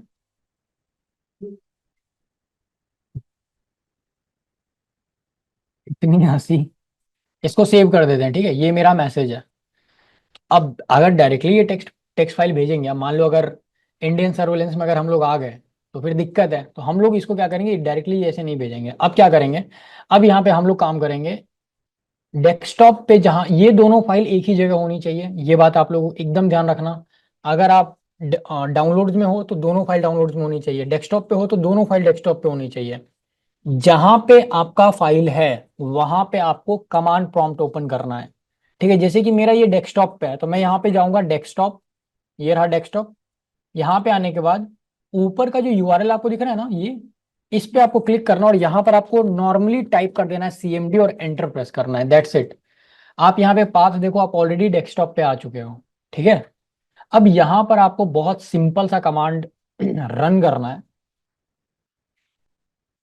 मैं फास्ट जा रहा हूँ, एक काम करते हैं फिर से करते हैं। देखिए, सिंपल सा बात है, हम लोगों का जो दोनों फाइल है वो एक ही प्लेस पे होना चाहिए, या तो डेस्कटॉप या डाउनलोड, जहां पे भी आपको रखना है आप वहां पे रखो। जहां पे आपका फाइल है वहां पे आपको जाना है। तो मेरा फाइल अभी फिलहाल डेस्कटॉप पे है, तो मैं यहाँ पे डेस्कटॉप पे जाऊंगा। ठीक है, यहाँ पे डेस्कटॉप है, डेस्कटॉप पे आता हूँ। लेकिन अगर मैं ये मान लेता हूँ कि मेरा फाइल जो है ई ड्राइव के अंदर में, हैकिंग के अंदर में, यहाँ पे कोई दो फाइल है, इस जगह पे दोनों फाइल है, तो आपको कमांड प्रॉम्प्ट यहीं पे ओपन करना है, यहीं पे। ठीक है, तो मेरा कहाँ है, डेस्कटॉप। डेस्कटॉप पे आऊंगा और यहाँ पर मैं क्या टाइप करूंगा, C M D, enter press करना है, सीएमडी ओपन हो जाएगा डेस्कटॉप पे। अब आपको दोनों फाइल का नाम पता होना चाहिए। पहली चीज यहाँ पर क्या है, kali.jpg, कमांड चलाना है copy/b kali.jpg। और एक सेकंड के लिए ये सब लोग याद रखेंगे आप लोग, एक्सटेंशन बहुत जरूरी है। .jpg आपको लगाना है, उसका एक्सटेंशन ऑलरेडी आपको पता होना चाहिए कि उसका एक्सटेंशन क्या है। ठीक है, तो यहाँ पे मैं कर दूंगा kali.jpg उसके बाद करना है प्लस। प्लस का मतलब अब हम इसको किसके साथ बाइंड करेंगे, one dot text, one dot text TXT के साथ स्पेस दे करके। अब आपको क्या करना है, इमेज जो एक नया बन के आएगा उसको भी कोई ना कोई एक नया नाम देना पड़ेगा आपको। तो मैं कुछ भी नाम दे देता हूँ, जो आपको दिल करे वो आप नाम लिख सकते हो। मैं यहाँ पे इसका नाम कुछ भी ही रख देता हूँ, ठीक है, लिख दिया। अब इसके बाद आपको क्या करना है, जो आपका यहाँ पे इमेज का एक्सटेंशन क्या था, काली डॉट जेपीजी, तो इसका भी डॉट जेपीजी ही आपको करना है। ठीक है, इसमें आपको केयरफुल रहना है जब आप ये ऑपरेशन परफॉर्म करोगे। डॉट जेपीजी एंटर प्रेस करना है, हो गया। ठीक है, अब आप डेस्कटॉप पे थोड़ा ध्यान से अगर आप देखोगे ना तो आपको एक और फाइल दिख रहा है यहाँ पे, है ना। अरे यहाँ पे दिख रहा है, इसका बैकग्राउंड मेरे को पसंद नहीं है, एक सेकेंड।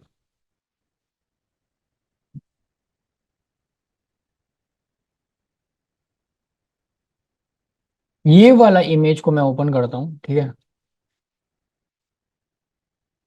एक और इमेज आ गया डेस्कटॉप पे। आ गया ना। अब आप देखो इस दोनों में से कौन सा वो इमेज है जो हम लोगों ने वो अभी क्रिएट किया है बाइंड करके, ये वाला, है ना, राइट वाला। हाँ राइट, ये वाला इमेज वो है जो हम लोगों ने अभी जस्ट क्रिएट करा है। वो इमेज है जो ऑलरेडी हम लोगों ने इंटरनेट से नॉर्मली डाउनलोड करा था कल। अब आप मुझे बताओ डेटा कहाँ है, कैसे। हाँ वही तो, -1 वाह। अरे भैया -1 कहाँ से लगा देंगे।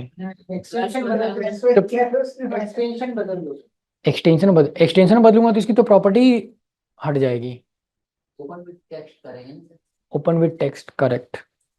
ये इमेज है, इसके पीछे एक टेक्स्ट है, तो इस इमेज को किसके साथ ओपन करेंगे, नोटपैड, यस, टेक्स्ट के साथ।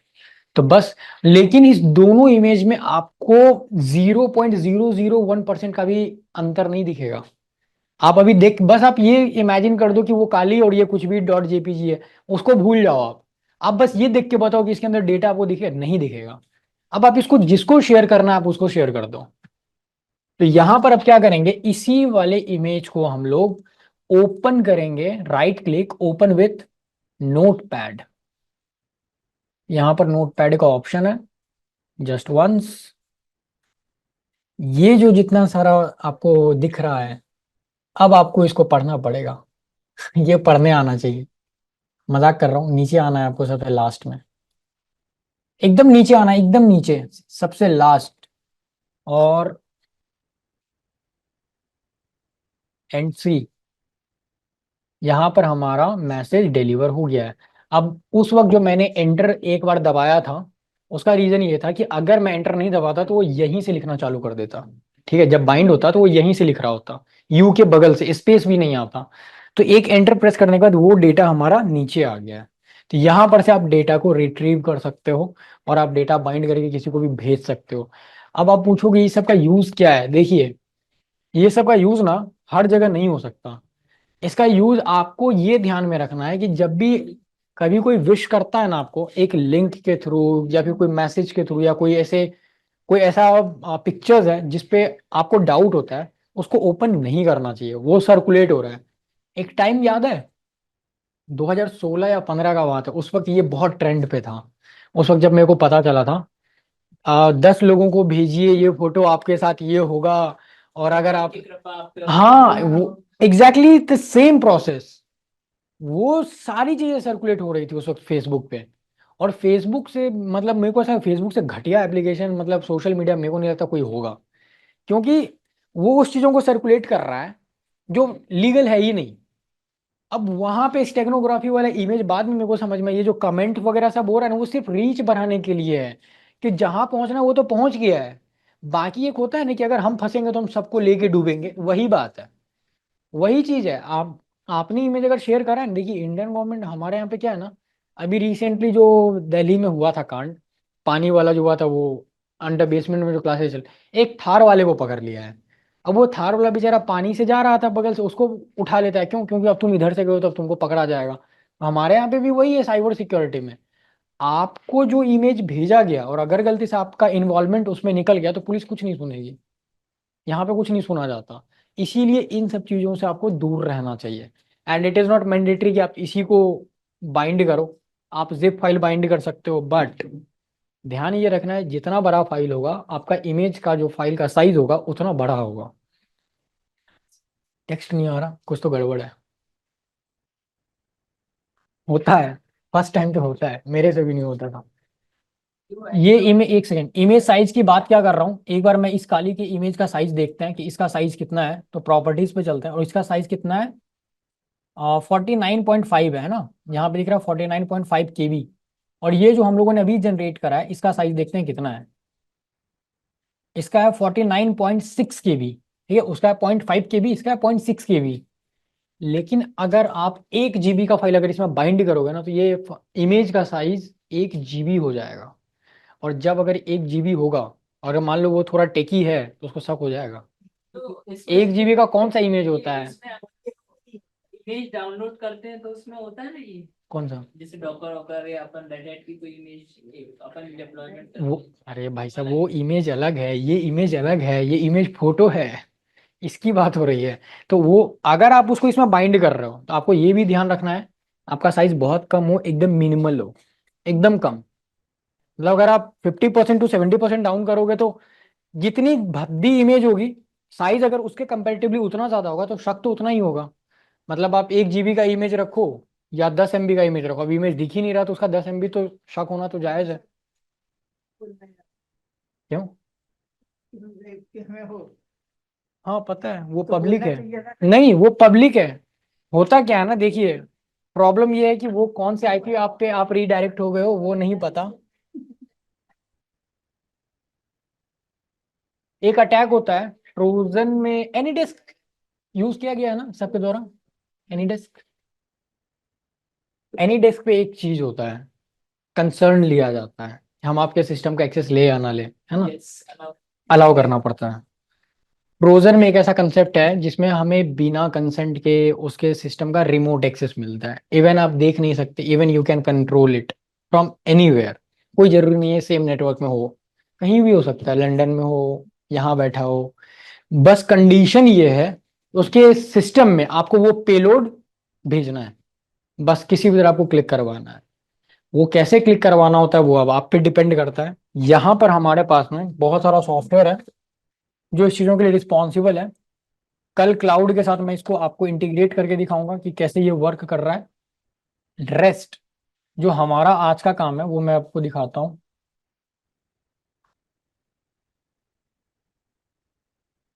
जब आप MSF कंसोल चलाओगे ना इस पे, काली पे, तो MSF कंसोल जब आप ओपन करोगे तो यहाँ पर आपको एक्सप्लॉइट मिलता है। एक्सप्लॉइट क्या होता है दिखाता हूँ। एक्सप्लॉइट,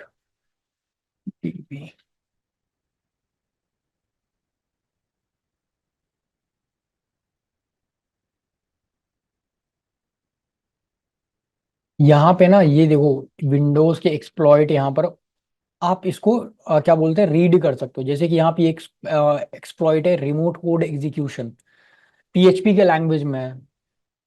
होता क्या है कि अगर हम कोई भी वेबसाइट या फिर ट्रोजन की, अभी मैं बात कर रहा था ट्रोजन में एक्सप्लॉइट कैसे काम करता है, अगर विंडोज वल्नेरेबल है तभी आप उसको हैक कर पाओगे, ये बात डैम श्योर है, इसमें कोई शक का बात नहीं है। अगर मान लेते हैं कि हमें कोई भी ऐसा सोर्स नहीं मिल रहा जिससे मुझे ये चीज पता चल पाए कि सामने वाले का मतलब कंप्यूटर वल्नरेबल है या नहीं है, कैसे पता करेंगे? हाँ, वल्नरेबल, कहते हैं कमी, कमी किसके थ्रू आप उसके लैपटॉप में एंटर हो गए, कि bug। कोई बग्स हो सकता है। तो अगर यहाँ पर मुझे ये पता करना है कि किसके लैपटॉप में क्या प्रॉब्लम चल रहा है तो आप कैसे पता करोगे, कोई आइडिया है? एक टूल है एनमैप नाम से, काली के अंदर में, one of the best tool है to scan the network, Nmap. अब यहाँ पर हमारा डिफॉल्ट गेटवे क्या था, ये नहीं चाहिए मेरे को,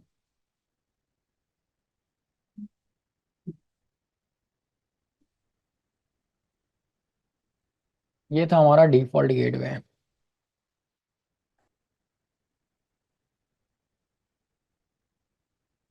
यहाँ पे मैं चलाता हूँ एनमैप -A -T4, और यहाँ पर मैं इस आईपी को डालता हूँ, ये स्कैन करेगा इसको, इट विल टेक टाइम। ये कमांड्स हैं, मतलब -A और T और 4, ये -A का मतलब होता है ऑल, हमें सब कुछ स्कैन करके बताओ। स्कैन जब होता है ना, तो उस जो आईपी जिस सिस्टम पे है, ठीक है, अभी तो मैं डिफॉल्ट गेटवे को स्कैन कर रहा हूँ, पर्टिकुलर मुझे डिफॉल्ट गेटवे से पता चल जाएगा कितना सारा कंप्यूटर्स इस डिफॉल्ट गेटवे वाईफाई से कनेक्टेड है। अगर मुझे किसी एक पे डाउट होता है या शक होता है, देखिए हैकिंग जो है ना, तुक्के पे ही चलती है, बहुत सारी चीजें 90% तुक्का है। मतलब तुक्का इन द सेंस, अगर मुझे इसको ट्रैप करना होगा तो मुझे कहीं ना कहीं से ये हिट एंड ट्रायल देखना पड़ेगा कि इसके सिस्टम का बिहेवियर क्या है, या फिर इसका आईपी एड्रेस अगर कहीं से पता चल गया, तो मैं अब इसके आईपी एड्रेस को स्कैन करूंगा। स्कैन करने को बहुत टाइम लेगा ये। स्कैन करने के बाद मुझे पता चल जाएगा इसके डिवाइस में कहाँ पे लूप होल है, और जो लूप होल होगा उसका एक्सप्लॉइट अपन इसमें डालेंगे। इसका एक और लाइव एग्जांपल देखते हैं, मतलब अगर ये समझ में नहीं आया तो, नहीं ये तो चलने देंगे।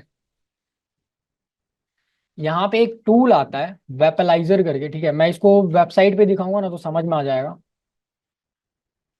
ये वेपलाइजर नाम का एक क्रोम एक्सटेंशन है, ठीक है, ऐड एक्सटेंशन। और ये सेम मेथड आप वेबसाइट्स के लिए यूज कर सकते हो। कैसे यूज करते हैं, देखते हैं। इंटरनेट कैसे चल रहा है तो स्लो।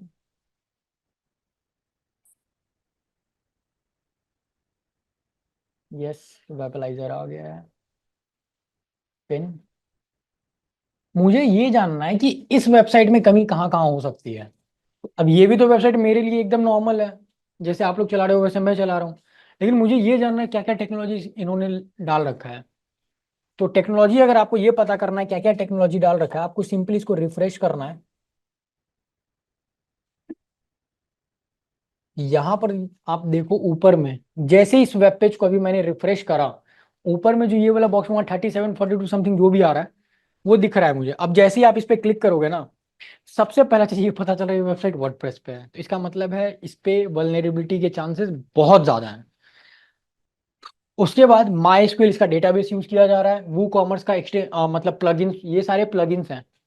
जिन्होंने जो भी वर्डप्रेस पे अगर काम कर रहे होंगे, जो डेवलपर्स, उन्हें पता होगा कि वर्डप्रेस जो है मैक्सिमम प्लगइन्स पे चलते हैं। आपको डायरेक्ट वर्डप्रेस में बग्स नहीं मिलेगा। आप जो ये सोचोगे डायरेक्ट वर्डप्रेस में बग्स मिले, नहीं, आपको प्लगइन्स में बग्स ढूंढने हैं।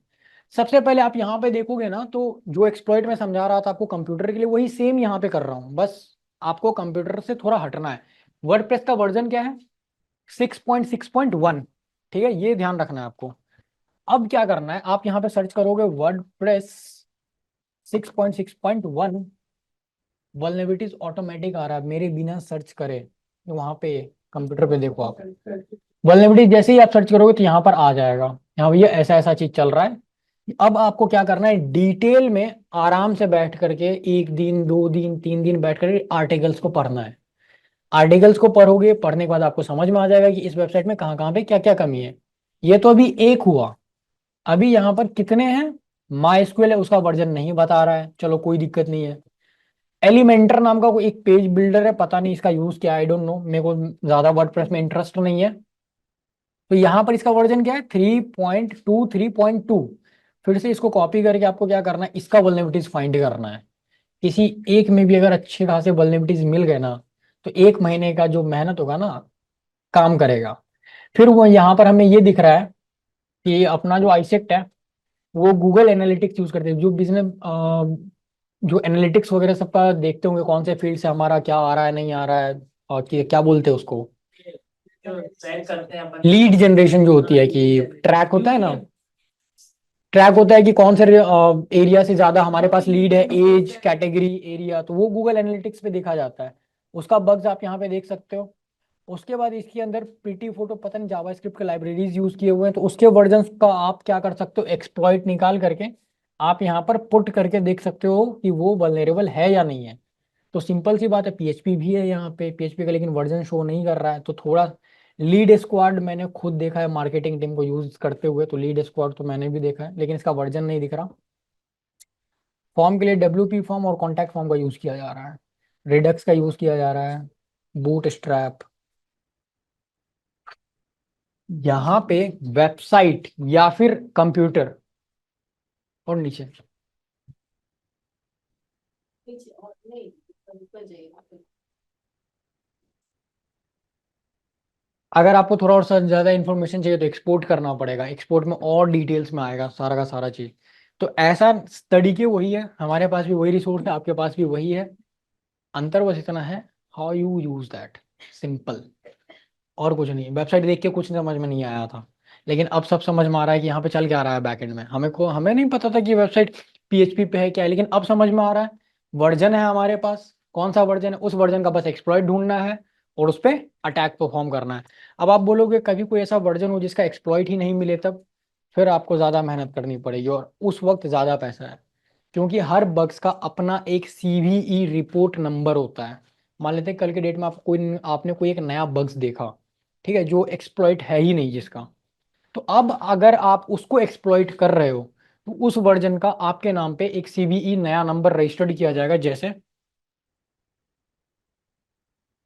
मेरे को अगर SQL इंजेक्शन का CVE रिपोर्ट चाहिए, तो मैं यहाँ पे लिखूंगा SQL इंजेक्शन CVE, ठीक है, तो यहाँ पर आ जाएगा 2023, और ये एक नंबर है, एक नंबर किसी एक को ही असाइन किया जाता है, ये बात ध्यान रखना आप लोग। जैसे अगर SQL इंजेक्शन के लिए अगर कोई यहाँ पर एक नंबर असाइन किया गया है, ये वाला कहाँ गया कहाँ गया, अभी जस्ट मैंने देखा था, यस ये देखो आप, ये नंबर है CVE दिस डिटेल, मतलब कोई एक ऐसा बग है, नाम मेरे को नहीं पता, नाम को साइड रख देते हैं, उसका एक बग है जिसका नाम ये दिया गया CVE एक कोड होता है, और यहाँ पर जो ये नंबर है ना, ये फिक्स वैल्यू होती है उस नए बग्स के लिए। क्योंकि अगर से वर्डप्रेस का जो हम लोगों ने देखा 6.6.1, उसका एक्सप्लॉइट अगर आपको मिलता है देन वेल एंड गुड, अगर नहीं मिलता है तो मैनुअली आप टेस्टिंग करोगे, टेस्टिंग करने के बाद अगर आपको उसमें कोई एक नया बग मिलता है तो वो एक नया CVE रिपोर्ट बनेगा, यहाँ ये एक नया बग है इस वर्जन के अंदर में, और आप इस तरह से वहां पे एक्सप्लॉइट फाइंड कर सकते हो। यहाँ तक में कोई doubt? Vulnerability analysis, network analysis, और हम लोगों का एक स्टेनोग्राफी। हम्म जैसे जिसको कहें कि इसके अंदर इसकी डिटेल में आया पॉसिबल नहीं है, हो जाएगा, वो होगा, ऐसा कुछ, ऐसा कोई तरीका नहीं, आएगा ही आएगा, ना आएगा ही आएगा उसका कोई। सर अगर ऐसा होने लगे ना तो हम लोगों का घर का दाल चावल बंद हो जाएगा। एक बात बताऊं, आप, या फिर अगर हम लोग चाह भी लेना तो नहीं हो पाएगा, क्योंकि आप जो डिप्लॉय किए हुए हो ना कोड को, वो वैन लेवल में है, पब्लिक है वो, तो वो तो दिखेगी। हाँ, जो प्राइवेट है वो नहीं दिखेगा, प्राइवेट IP एड्रेस मेरे को दे रहा है, नहीं दे रहा है, प्राइवेट में आपने क्या कर रखा है वो नहीं देगा, जो सारी चीजें पब्लिक है वो देगा, वो सारी चीजें आपको मिलेगी। कल मैं आपको एनजेरैट या फिर बीस्ट ट्रोजन की हेल्प से दूसरे का कंप्यूटर कैसे मॉनिटर करते हैं वो देखेंगे, यहाँ से कंट्रोल कैसे कर सकते हैं वो देखेंगे, उसका वेबकैम ओपन रहेगा और लाइट ब्लिंक भी नहीं होगा, वो भी देखेंगे, लेकिन कल के सेशन में। और क्लाउड का मैक्स टू मैक्स 1 आवर्स का सेशन लूंगा, मैक्स टू मैक्स, क्योंकि मुझे ऐसा लगता है क्लाउड बहुत बाउंस करेगा, बहुत बहुत बाउंस करेगा। इससे बेहतर है मैं वो बताऊं जो आप लोगों को ज़्यादा यूज में हो। ट्रोजन गर्ल्स के लिए ज़्यादा जरूरी है, क्योंकि उन लोगों को ये पता ही नहीं होता कि वो कहाँ पे क्लिक कर रहे हैं और कहाँ पे नहीं। सिस्टम ऑलवेज अपडेटेड होना चाहिए। ट्रोजन ट्रोजन, वो लिनक्स पे हो गए। एक सेकंड, CVE नाम नहीं आएगा, नाम तो बाद में आएगा कि ये SQL इंजेक्शन के लिए है या फिर किसके लिए है। ये एक कोड दिया गया है, कोड मतलब कैसे समझाऊं, जैसे हमारा रोल नंबर है, मेरा नाम है अमन, मेरा रोल नंबर है, वो रोल नंबर है, ये रोल नंबर है, और किसका, हाँ एग्जैक्टली लेकिन वो है, वो यूनिक है, नया है वो नया है, उस ऑलरेडी एक्सप्लॉइट अवेलेबल नहीं था, नहीं हो सकता। CVE लिखा आएगा, हाँ CVE लिखा आएगा, CVE तो मतलब वो तो प्रॉपर्टी है उसकी, वो लिखा आएगा। उफ, अब हम लोग चलते हैं डाउट्स की तरफ, अब कोई प्रॉब्लम है तो आप बताइए। आपने लिनक्स पे चलाया देखिए। हाँ करेक्ट। सी, यहाँ पर इसने कुछ स्कैन किया है अभी।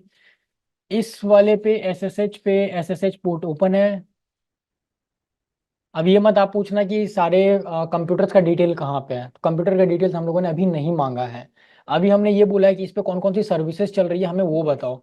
तो यहाँ पर अपाचे एचटीटीपी ऑन है, एसएसएच ऑन है,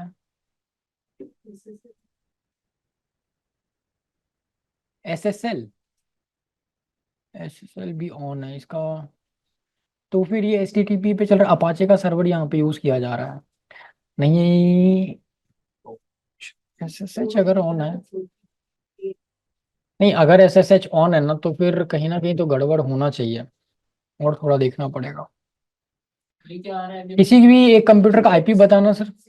172.16 हम्म 0.3 हम्म 0.164। अभी मान लेते हैं कि मेरा सिस्टम का टारगेट का आईपी एड्रेस ये है। अब ये भी थोड़ा टाइम लेगा स्कैन करने में।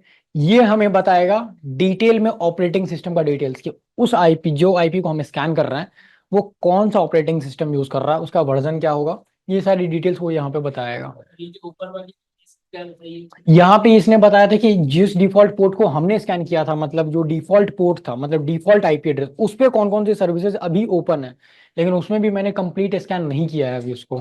पता नहीं वो बीच में रुक गया है, मतलब ब्रेक हो गया है यहाँ पे, इसलिए यहाँ पे कुछ चीजें नॉट वैलिड आ रही है, आई डोंट नो व्हाई।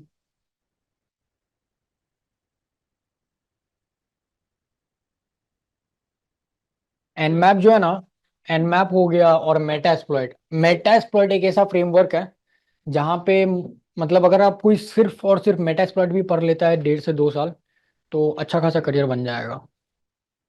कल हम लोग एक्सप्लॉइट करेंगे एक मेटा एक्सप्लॉइटेबल ऑपरेटिंग सिस्टम को।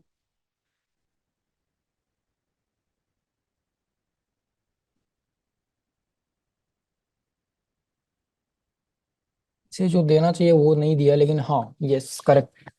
यहाँ पे आप देखोगे माइक्रोसॉफ्ट का विंडोज ऑपरेटिंग सिस्टम यहाँ पे यूज हो रहा है, बैकएंड में विंडोज सर्वर का 2022 चल रहा है, ये पता चला है। उसके बाद हमें कुछ और पता चलना चाहिए, माइक्रोसॉफ्ट का विंडोज 11 चल रहा है, 21H2 वर्जन होता है, और ये जो 85% आपको दिख रहा है ना, ये 85% चांस है कि वो सही बता रहा है, मतलब ये 85% श्योर है।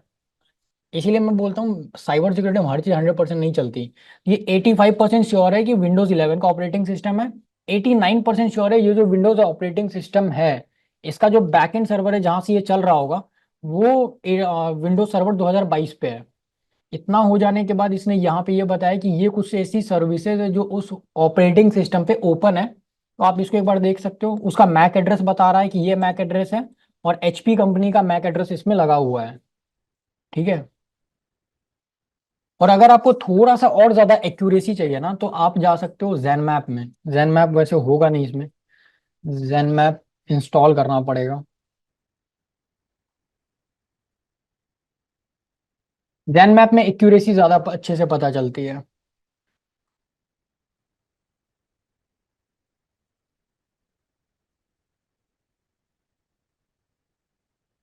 और जैन मैप एन मैप का जीयूआई वर्जन है, ठीक है। तो इसको डाउनलोड करते हैं, Nmap Zenmap. Sir एक टाइम के बाद में ना स्पीड ना थोड़ी बढ़ जाती है, आपने भी देखा होगा। हाँ नहीं एक सेकंड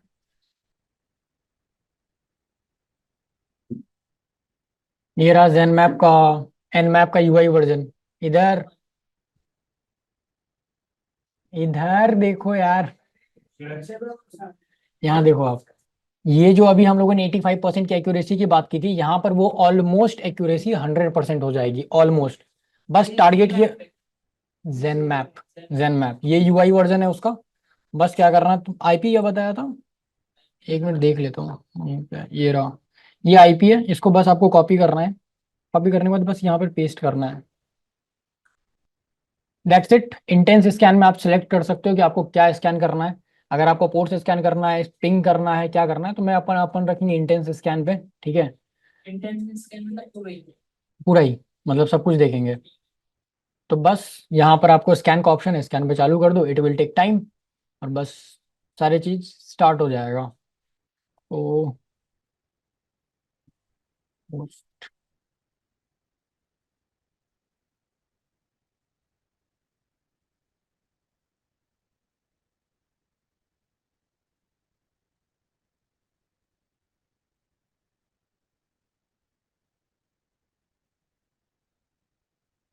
लेकिन एक बात बोलूंगा, जीवाई जो है ना ज्यादा स्लो होगा as compare to CLI. CLI थोड़ा सा ज्यादा फास्ट रखता है।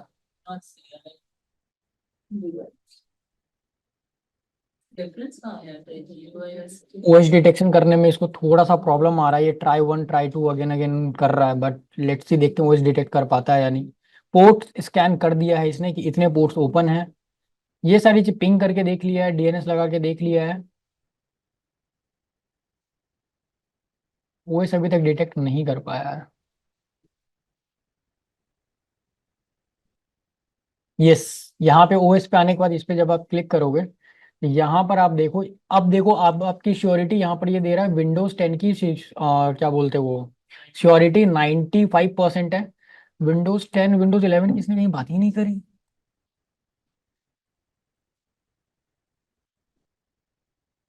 लिटरली यार, दिस इज शॉकिंग, विंडोज 11 की इसने कहीं बात नहीं करी। हाँ, उन सब की 90% से जैसे ही जो चीज नीचे हो गई ना, वैसे ही वहां पे प्रिडिक्ट कर रहा है, प्रिडिक्ट कर, मतलब वहां पे फिर बेकार हो जाएगा वो। एक्यूरेसी 85 के ऊपर ही 85 के ऊपर चाहिए अपने, या तो 85 या 85 से ऊपर। यहाँ पे विंडोज 10 मैं मान भी सकता हूँ कि मैंने देखा नहीं है उसके सिस्टम को, तो मैं मान सकता हूँ कि हाँ हो सकता है।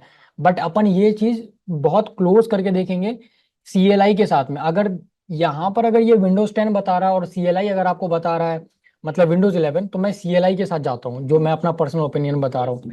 क्योंकि मेरे को जीयूआई पे भरोसा नहीं होता है, क्योंकि ये बहुत लेट स्कैन करता है, बहुत लेट।